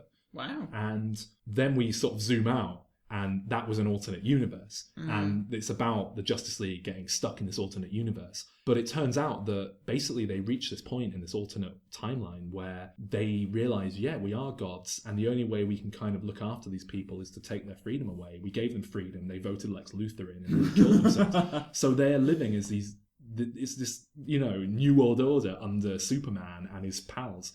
And Batman's never quite on board with it, even in that world. But what's really, really clever, and what I love about the show, what they do with that, is that that's like 1 or 2 episodes that deal with it. But for the rest of the season, the rest of that arc, Superman's dealing with such angst about... And Batman. Batman doesn't quite trust Superman anymore. Superman is terrified that the same... thing's going to happen to him. He's going to be led to a point where he has no choice but to just overthrow the world, and he doesn't want that. He wants to give people the right to be human, and it's the kind of stuff you expect from stuff for adults, and yet the stuff they're putting out in films with R-rated cuts are just like, shoot Jimmy in the face. That's the thing. Like, these fundamentally aren't the characters they're supposed to be. Batman killing people, it's not Batman. It's not who he is. Again, he's supposed to have risen above it. Ethically, he's meant to be better than his characters. The whole point of Batman and the Joker is that he will not kill the Joker, and the Joker is fascinated with that and just can't stop basically picking at the scab and going, "Are you going to kill me yet? Are you going to kill me yet?" And eventually, if the Joker ever gets Batman to kill him, then the Joker will have won in much a way. The Joker would see that as a victory. And these aren't the characters. Batman's just running around killing people, using guns, all that sort of stuff. You know, there's the shot of Robin's suit that implies that he was killed by the Joker. He's got it hung up with like ha ha ha written all over it. And Superman is much the same. Like, he never rises above it. He doesn't mature from the first film. We get to the point where Batman lays a trap for him and Superman goes to fight him. Well, no, that's the thing. Superman doesn't go to fight him. Superman goes to speak to him because he needs his help. And Batman starts, you know, setting off the traps, blowing bombs, shooting him and all sorts. Superman's like, oh. And Superman, as he should be written, would either fly high enough to the point that, like, Batman can't get him, or just sort of take it. You know, he's meant to be this Christ figure. He should have taken the abuse and said, look, Bruce, I just need to talk to you. I don't mean any harm. But instead, he walks up to Batman, smacks him in the face, knocks him through a wall and goes, Bruce, I just need to talk to you. You don't need to fight. And it's like, it's like, do you not understand what, like, oh. And they have this fight, and then they sort of realise that mum has the same name. That's all. They realise that their mum's both called Martha, and because Batman's got some kryptonite at this point, and he's used it to kind of overpower Superman, and he's about to kill him with a kryptonite spear, and Superman goes, Martha, Martha, and he goes, Martha, oh! Because Lex is he's kidnapped Martha at this point, played by Diane Lane, his mother, yeah, Superman's adoptive mother. I mean, yeah, that's enough for Batman to go, oh, you know what, mate, you're a good bloke, actually. I'm sorry about that. Yeah, and then they go off to have this fight with this abomination that's been created, Doomsday, by Lex Luthor using DNA and alien like technology from the spaceship. Half him, half Michael Shannon, isn't it, from Man of Steel? Firstly, there's so much, like, blatant, we read the message boards, guys, like, just news reports going, oh, and thankfully, it's after 5 p.m, so everyone's gone home from the offices, so there's no one there. Thankfully, they've taken it to an island that's completely uninhabited. Don't worry about it. It really sticks out, like, yeah, okay, we get it. And they go and have this massive fight. Wonder Woman turns up for no reason, and then Superman has this moment where he knows he's about to die inexplicably. So he kind of says to Lois Lane, like, look, I'm going to go fight him. And Lois is like, no, Clark, no. And he's like, well, look, I've got to die, even though no one knows I'm about to die. So I'll see you. I love you. Bye. And then he flies into him with the kryptonite dagger and, gets, like, killed by Doomsday with the kryptonite dagger sort of spiking into him. But it's not like he was flying a nuke into the guy. It's not like he was doing a suicide mission. He was just flying to fight him with kryptonite. And the characterization doesn't work. And like I say, like, the cartoons did it. The cartoons used the characters to explore these ideas of morality. Superman, I think, is genuinely a very interesting character when he's done properly. I know you hate him, and I used to as well, but it's because you've never seen him done properly. I think because Superman is a god in a human world and is basically undefeatable.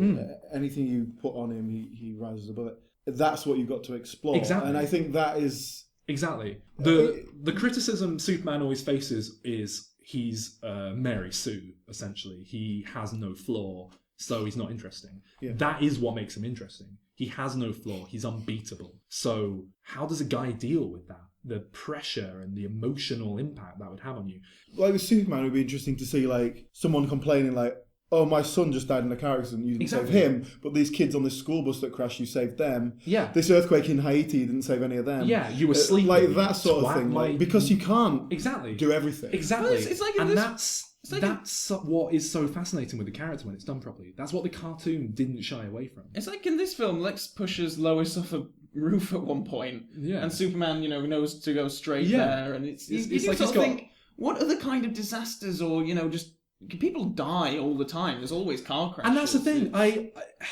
I found myself siding with Luthor a lot of the time because he was kind of making all these points about, I need to make God bleed to show he's no longer a god and all this sort of stuff. Batman says a few things that are just ridiculous. What's the line he says? Something like, if there's even a 1% chance that he's evil, then we have to kill him. We have to assume he is. No, it's even if there's just a 1% chance that we think he's evil, we have to take that as absolute certainty. Yeah. That doesn't even begin to make sense. It's especially given his entire backstory. Exactly. It's like something from a Trump rally. It doesn't make any sense coming out of this character's mouth. This is something. If that was what that man believed, why would he have picked up the mantle of Batman? Yeah. Why wouldn't he have just gone off and bought an island and sat in the tropics for the rest of his life? This is something I was looking at when I was putting my pitch together, if I could explore this. But the idea of a hero like Batman or Superman who saves thousands of lives, but every now and then likes to go out and kill people, and like whether a society would tolerate. Okay, he kills like 2 people a month, but he saves thousands. Yeah. So like, we just turn a blind eye, and they're only like homeless vagrants. Let's just turn a blind eye to it. And how far you could take that and like investigate that. That'd be great. I'd love that. So yeah, on to my pitch, I suppose. I think we've covered enough. Yeah. My film is called Batman plus Superman: Dawn of Just Nice.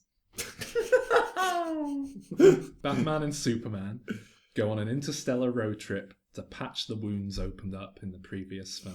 Oh. So I figured that we open on, there's like a spaceship, Superman's pulling out of his ice fortress or something, he's going to have a load of stuff like that.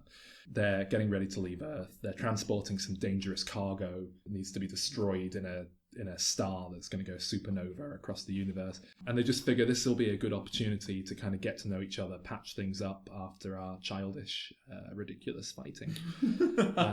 And, you know, there's a lot of characterization. Superman's got some travel suites, but they're going to be like fisherman's friends or something. Batman's like, oh, I hate these. As they go off, we, the audience, establish that they're being followed by a mysterious, menacing figure, which plays quite sincerely for a while, but then we soon learn that the character is Bizarro. Do you guys know Bizarro? No. Bizarro is quite possibly my favourite Superman character. I'm sure the continuity changes depending on where you look, but my understanding is that essentially Lex Luthor tries to clone Superman at some point, create an evil clone. It goes a bit wrong, and out comes this kind Nuclear Man. Yeah, this kind of awkward... Certainly the cartoon plays it like he's just disabled Superman. He talks like Bizarro Superman. But he's great. He's brilliant because he's got the strength of Superman, but he hasn't got the mind and the cognitive ability to cope with the responsibility of being Superman. And he has a complex because he's like fake Superman. He desperately wants to be Superman. He wants to be good. He wants to save the world like Superman and be adored for it.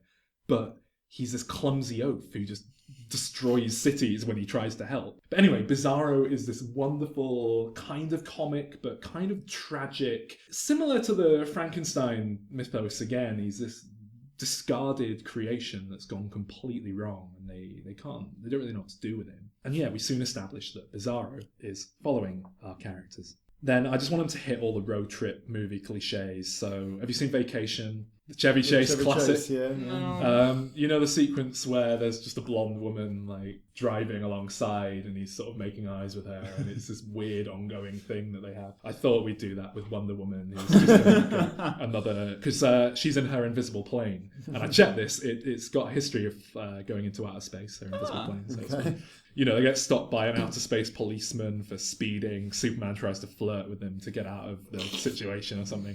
And then they make their way to a seedy outer space bar, which is full of alien bikers. Now, here's another Superman character I'm going to introduce. Lobo. No? No. Lobo is a mercenary bounty hunter space alien who actually has been part of the Justice League at times when Superman has had to leave for various reasons. He'll come in and replace him. He's played by Raymond's brother from Everybody Loves Raymond in the cartoon. He's this big grizzly idiot, and he's in it for the glory. He's not a good guy. He's kind of an anti-hero. I think he had his own run of comics. What's his name? Brad Garrett? Brad Garrett, that's the one. Raymond! Superman! Oh, mother likes Superman best. Oh. That's pretty much exactly what the episodes with him are like. And he's going to be at this bar. Just a nice little cameo. Get a good character in there. Now, Superman blends in fairly well in this bar, but Batman does something to upset them. He orders a girly drink or something. I don't really know what. Something that'll piss them off. It could be like Pee-wee's Big Adventure and he accidentally knocks all their bikes over or something. And Lobo leads a gang in pursuit of them, chasing them out of the bar. They make a quick escape. But just as they're leaving, Bizarro catches up with them, and they mistake him for the two supers being a similarly humanoid figure. Then we get a cool action sequence, because, that's what the audience wants. And for the sake of analogy, are you familiar with, the different styles of Kung Fu, Dragon style and Crane style? Are you familiar with Drunk style? There's a series of Jackie Chan films built around it. It's this kind of style of Kung Fu where you sort of sway around with your own body motions and lull others into a sense of security where they think that you're pissed, but actually you know exactly what you're doing. I was thinking that in terms of superhero fighting, Bizarro would be that kind of almost idiot savant kind of fighting where he'll, step away and two people will accidentally punch each other's fists and just that sort of thing. Okay. This establishes Bizarro as a credible threat, despite him remaining a comedic, silly character. Then they carry on with the road trip. At some point they have an encounter with Bizarro but manage to get away. Then they stop for the night somewhere relatively safe. Wonder Woman shows up. Turns out that she's been following them the whole time just to make sure that Batman's alright. They have a little bit of a moment. He says he's on a dangerous mission and he doesn't need any help, but she's like, no, you need all the help you can get, blah, blah, blah, blah, blah. She turns around for a split second after they have their little moment. They're like about to kiss or something and there's a noise. And then when she turns back, he's gone. Classic Batman. He's just rude, to be honest. He does that a lot. Superman was asleep in the car, so Batman's driving off from the place and Superman wakes up with them on the road. They arrive at the Star just before it goes supernova. Batman goes to open up the cargo. It's only Superman's fucking coffin. Twist! Because he's still dead, like in the previous film. And Batman's been working through his guilt and remorse over what happened by going a bit mental, driving this thing away. We get a series of flashbacks now. Lex Luthor escapes from prison, gets all his cronies to steal Superman's corpse from where it was buried. He was able to retrieve DNA, starts doing some cloning and what have you. Batman tracks him down and shuts the operation down, which leads to the creation of Bizarro. It goes wrong. He was trying to create evil Superman. And basically Batman deems Superman's corpse to be too dangerous to leave on Earth, so he goes to destroy it so that they don't end up with an army of Doomsdays. Wow. And that brings us back to the start of the film. So the Superman he's been talking to is like in his head. So it's like okay, just working through some issues. I toyed with the idea of just having like a Weekend at Bernie's style corpse in the car, but it might be too difficult. Then Superman's gone. Batman feels at peace. And Bizarro shows up and fights Batman. Given that they're in space, Batman is very easily defeated. But then Wonder Woman shows up and the two of them together are able to hold off Bizarro just long enough to trick him into proving how tough he is and how much of a real Superman he is by flying into the supernova, being killed in the process. Batman and Wonder Woman then make their way home. But then, because this is a Hollywood franchise and they won't let us leave Superman dead, the end tag can just be of like Superman's corpse in the coffin beginning to twitch after being hit by the blast. This is to set up the sequel where both Superman and Bizarro come back as super zombies that devour the universe. But that's another story for another time. Does Batman wear like a Go-Go Gadget bat spacesuit?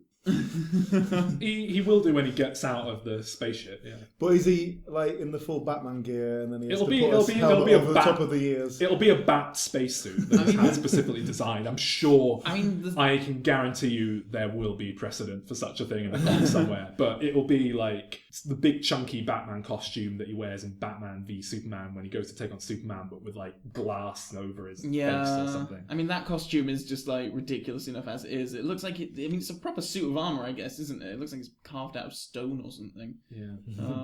Yeah, I like the bit where it's sort of revealed that Superman's all in his head. I like that sort of thing. Yeah. Definitely a bit. I'm glad you didn't ask how Superman was back alive until the end. So. I was going to ask if we were ignoring at the end of Batman v Superman where the dirt starts levitating. Walks away. I just like doing a character piece that once again would sort of retroactively make the previous film work a bit better. If it's playing off of how silly and childish he was, it's similar to them using the destruction of the city at the start of Batman v Superman.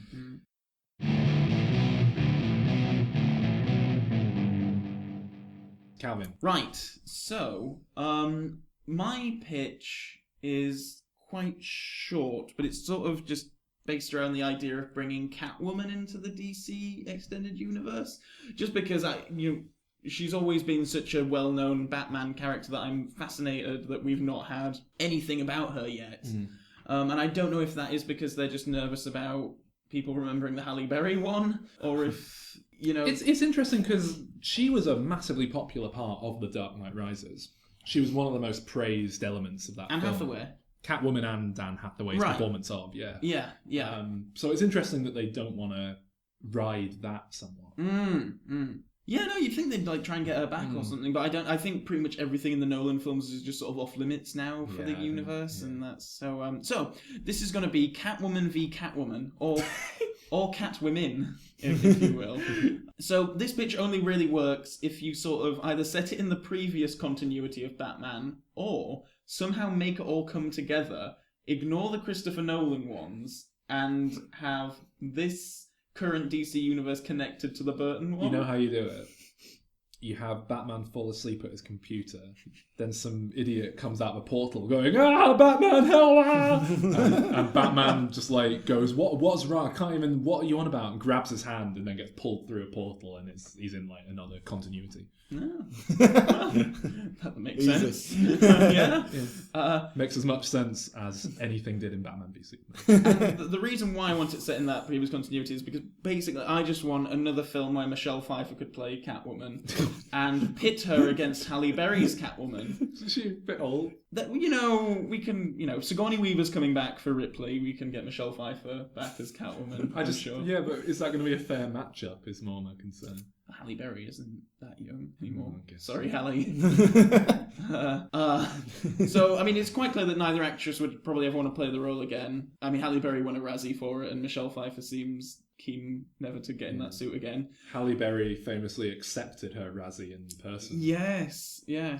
So the plot for this would revolve around. It is established in the Halle Berry Catwoman that there are multiple Catwomen, and Catwomen have existed throughout time. So it's not too much of a stretch to think that they could both coexist. So the plot of this revolves around Batman having seemingly vanished from Gotham City, and without him, crime is, running rampant, and violent attacks against women in particular are on the rise. Halle Berry's Catwoman, as much as they tried to portray her as a bad girl in the movie, she's definitely the hero version of Catwoman. So she's still fighting strong, but she partly dedicates her time to searching for Batman because the city needs him. Meanwhile, Michelle Pfeiffer is living a discreet life, having hung up the catsuit a long time ago. But eventually, something happens. I want to say a crime, but I don't want to say rape because it's too on the nose. But something happens to her that would make her blame Batman for everything that is going wrong in Gotham at the moment and allowing the city to be run by crime. So she puts the catsuit back on in the hopes of finding Batman to bring about vengeance. So you have her and Halle Berry both looking for Batman, but for different reasons. During the course of the film, I would want Michelle Pfeiffer to team up with Poison Ivy, maybe or maybe not, played by Uma Thurman. Are you going to have two Poison Ivies? No, we're just going to have one Poison Ivy. I don't know what this concept is anymore. Why? I need two Poison Ivies. Why? Because it's two Catwomen. Well, it's established the Catwomen as a franchise that they farm out. How do you do the shot at the end where they're mirror imaging each other as they run at each other to fight without two Poison Ivies? Well, and then you've got Harley Quinn in here as well. Okay. So I would have Michelle Pfeiffer team up with those two, who have also been wronged by men. So they form a team of super villainesses, which I don't think villainesses is a word you can pronounce. But there is something in the DC universe, and Sol, you probably know more about this than me, but Birds of Prey? Oh, okay. Well, this is, from my limited knowledge of this is a comic book series involving, it's like a team of female superheroes in the Batman universe. It's led by Batgirl. Oh, no, I have heard of this, yeah. I think they made a TV show out of it long ago, and I know that Poison Ivy is a member of it for a while, and Harley Quinn is in there somewhere. Yeah, it was, like you say, it was a TV series fairly recently that completely went under the radar. Yeah. It was... No one's ever heard of it, and it's got Harley Quinn and Yeah. Batman characters, you'd think it would be a big deal. But... Yeah. But no, I think it only lasted like one season and then that was it. So they're a team and they're hell-bent on finding and publicly killing Batman / Bruce Wayne as a sign that women should rise up and take control of Gotham. Halle Berry is basically our protagonist, but I want Michelle and the other girls to be sort of differing ideologies in the same way that the X-Men films sort of superhero films, but it's like, it's like Martin Luther King versus Malcolm X. It's like we both sort of want the same end goal, but we just go about it in sort of different ways. So one of them's more militant and one of them's more peaceful. That's a film I've watched. Malcolm X-Men. I don't have much of the middle of the thing figured out because there's got to be plenty of fights and scuffles and whatever in which either or both of Harley and Ivy are killed, and in the end you have to have the Catwomen finding Batman / Bruce Wayne, and they eventually find him married to Anne Hathaway's Catwoman, and In Venice. Are you going to get Christian Bale back? Rome or wherever.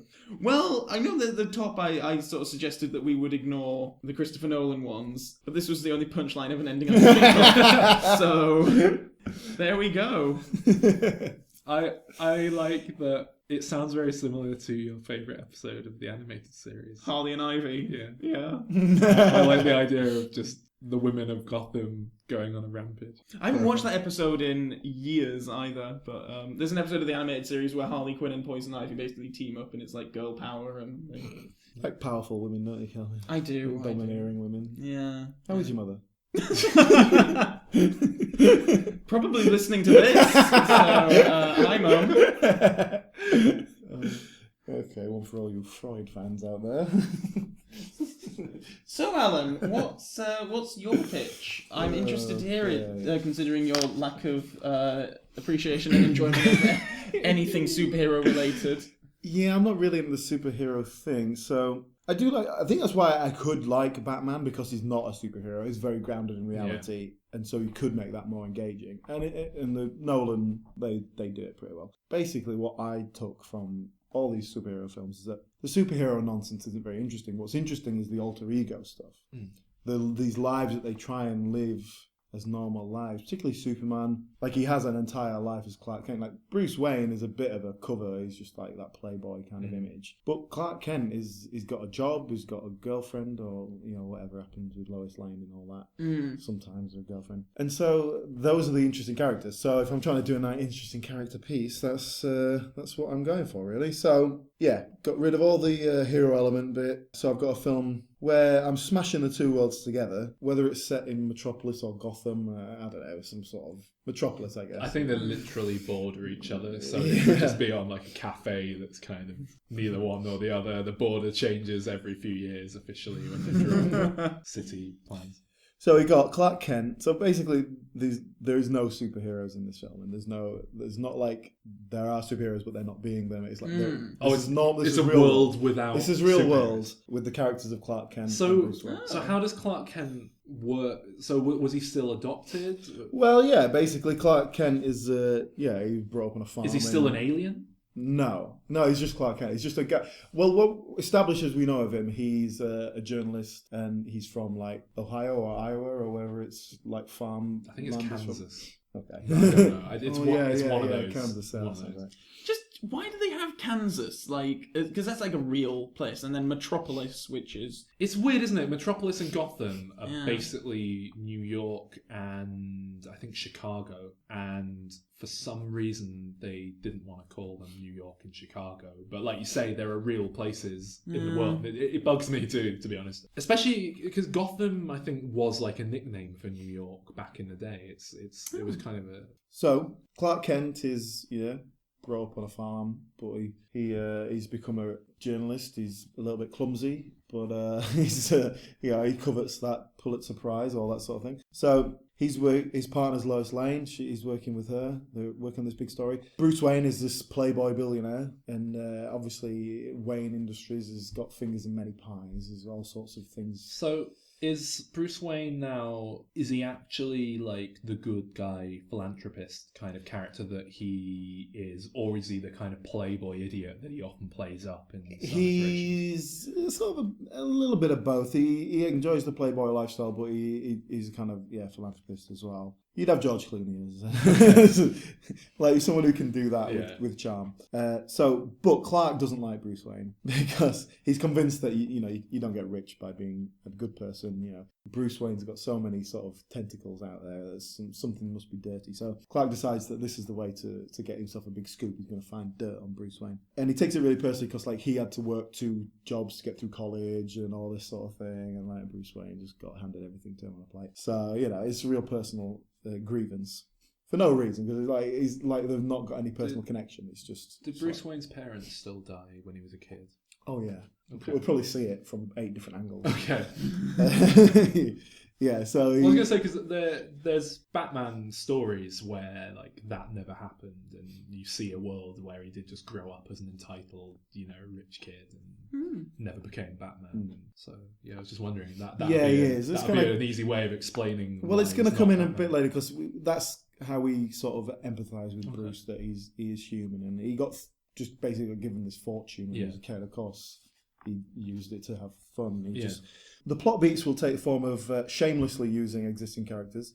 Clark Kent gets information that Wayne Industries has got like a TV station, and they're using like subliminal messaging in their TV things. But as it turns out, like Wayne's got nothing to do with that, and it was just the sort of actions of the head of the TV station, one Edward Nigma, who is this kind of rather eccentric network executive who's been trying to, and again, he's not the Riddler, he's Edward Nigma who works at a TV station, and so you could do that like with so many of the other characters. Like you could try and like he thinks he's got Bruce Wayne, and then it turns out to be Poison Ivy, and every time he exposes something like that, Bruce Wayne like, oh, we didn't know this was happening.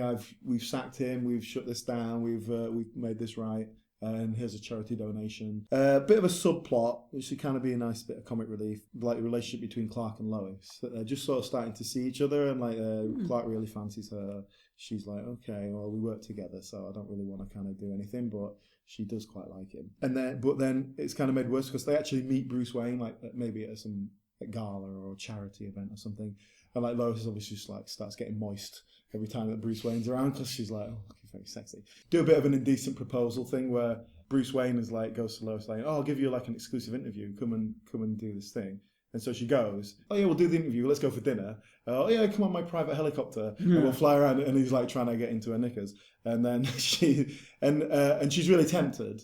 But the whole kind of the conclusion of that is, even though she's really tempted by Bruce Wayne, she really wants Clark's cock. So she does go back to Clark in the end. So that's that you can kind of run that through a little bit as a subplot, and it just gives Clark more fuel for his jealousy. We will see more of Bruce's personal story as well. So that we see him in public, he's got women hanging on his arm, and he's like doing whatever he wants. But then like he's really quite lonely. Because he has these very superficial relationships, and the whole parents being murdered in front of him as a child thing. that thing keeps raising its head again. So now, at some point, which is probably like your sort of halfway point, they have to come together. They have to bond. That'll be over a common enemy, which is of course Lex Luthor. Now, Lex Luthor is going to be running for mayor or governor of New York or whatever. And he's running on an anti-immigration platform. Keeping out space alien refugees from Krypton. We're going to build a wall around the world. Exactly. And we'll see little snippets of Luthor, like little TV clips or whatever, of him, running his campaign. And at first he's just like a rich businessman. He's like having a laugh, but then people actually start taking him seriously. And he realises like how deep he's got himself into this, and he's actually going to have to do it legitimately. Clark's like against it, so he goes to this anti-Luthor rally or some organisation. He finds out that Bruce Wayne is not only there, but he's like funding it. He's heading this kind of anti-Luthor campaign, and so they bond over that, and they realise that it's going. But I got this really great. I got this great moment where they sort of get talking and find out there's not that much difference between them, and they find common ground. And Bruce Wayne, because Bruce fancies Lois, and he's like, and Bruce is like, oh, I envy what you've got, that sort of thing. Bruce says to him, you have parents who take care of you and a woman who loves you. Truly, you are the rich man. Oh. It's like something from a classic Star Trek. Exactly, yeah. I'm going to hitting morals with a hammer into your face. So then basically they join forces to take down Lex Luthor. So Bruce puts up the money and Clark does all his investigative journalist stuff. But no matter how much dirt they pick up on Lex Luthor, the public still like him because the people of Metropolis, they really hate Mexicans and free healthcare. So that's the end of the film. Lex Luthor wins, and the world's a miserable place. Oh.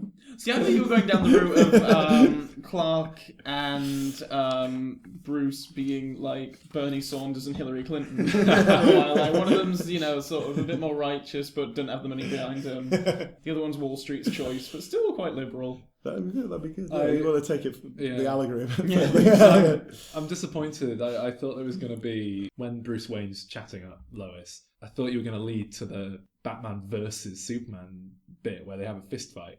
Maybe one of them has a few too many drinks, they go in and they just punch the shit out of each other. Actually. You could do that where they fight and then they're like, you know what? We've had a fight and we're men, so now we're mates. You've got to have a fight scene, an action sequence. And you could get really silly with it. Like, Batman could grab some ketchup and go, and like, he accidentally does an S, like, just 3 chants on his chest. Well, I'm shocked that none of us, featured any of the great Batman villains like Condiment King. Oh, yes! If you remember. My favourite Batman villain. Oh, closely followed by Clock King. My favourite villain. Temple Fugit. Oh, they are the best. Alan, are you familiar with these? These are the 2 greatest. Clock King is like classic Batman. Or was he created for the animated series? No, he was. He's a classic. I think he was definitely in the Adam West show, but I'm not sure if he was in the comics before that. Clock King is a villain whose superpower is he's very good at telling the time. He's very good at. So he'll be like he's very good at scheduling. He'll be like on a building having like dialogue with Batman, and Batman will charge at him, and he'll like jump off the building onto like a train that's running by, and be like, yes, the 1427 always on time. Yes. It's brilliant. It's relying on the trains being on time. And then the Condiment King was a wonderful villain created by the animated series that was kind of taking the piss out of villains like the Clock King. It's an episode where like loads of weird villains are popping up because someone's playing with some sort of mind control. I think he might be a comedian or something. He's like been hypnotized into just going into a room and squirting ketchup and mustard at everyone until Batman like chases after him. It's brilliant. With some great puns like, you just can't catch up with me, Batman. Yeah. Oh, I just relish this moment. You don't cut the mustard. Oh, it's brilliant. Anyway. So yeah, you guys have seen I Am Legend, right? Mm-hmm. Do you remember the Batman versus Superman poster in it? It's just a bit of trivia that I probably should have mentioned earlier. That film's set in, I think, like 2012 or something. It was made in 2007 or something like that. So it's set in the future. There's a very prominent advert in the background of, I think, Times Square or somewhere at one point that's for Batman versus Superman. It's like the Batman-Superman logo combined. It's a weird little Easter egg. I looked into it. Apparently the writer, or one of the writers on I Am Legend, pitched the Batman versus Superman film back in 2001. So he was just sort of hoping optimistic. that... Yeah. And only 4 years off. not too bad. And just to go out on a quote. I have a quote here from David S. Goyer. This is David S. Goyer, one of the writers of Batman v Superman in 2005. Batman vs. Superman is where you go when you admit to yourself that you've exhausted all possibilities. It's like Frankenstein meets Wolfman or Freddy vs. Jason. It's somewhat of an admission that this franchise is on its last gasp. Wow. And this is supposed to be the second film in this series. Yeah. So... Can I, like, the title is horrible. Oh, it's the worst Batman name for a film. Not since, even Versus. It's the Dawn worst. Of Justice. It's the worst name for a film since Breaking 2 Electric Boogaloo. Except that's actually a pretty great title because it's stood the test of time, and now whenever anyone comes up with a dreadful sequel, they often tag Electric Boogaloo on the end. Precious, based on the novel Push by Sapphire. That one is slightly worse. That one is slightly worse. Batman v Superman, that's bad enough. But if it was just that, I'd go, okay. Okay. But it's that Dawn of Justice.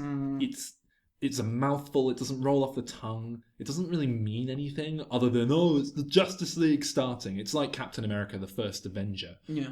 But But it just kind of highlight most of the problems with that film in that it should either have just been Batman v Superman or setting up the whole Justice League thing, not doing both. And they're idiots because Superman hadn't been fully established yet. There was a lot of room to just do Superman and just do Batman. Yeah. I mean, that's the genius of the Avengers, really, is that we built up to over 4 years and we'd had the individual films with these guys and seeing them together was quite cool. Whereas this, we're just seeing them all together and it's like, well, I never saw them apart, so now when I go and watch that solo Wonder Woman film...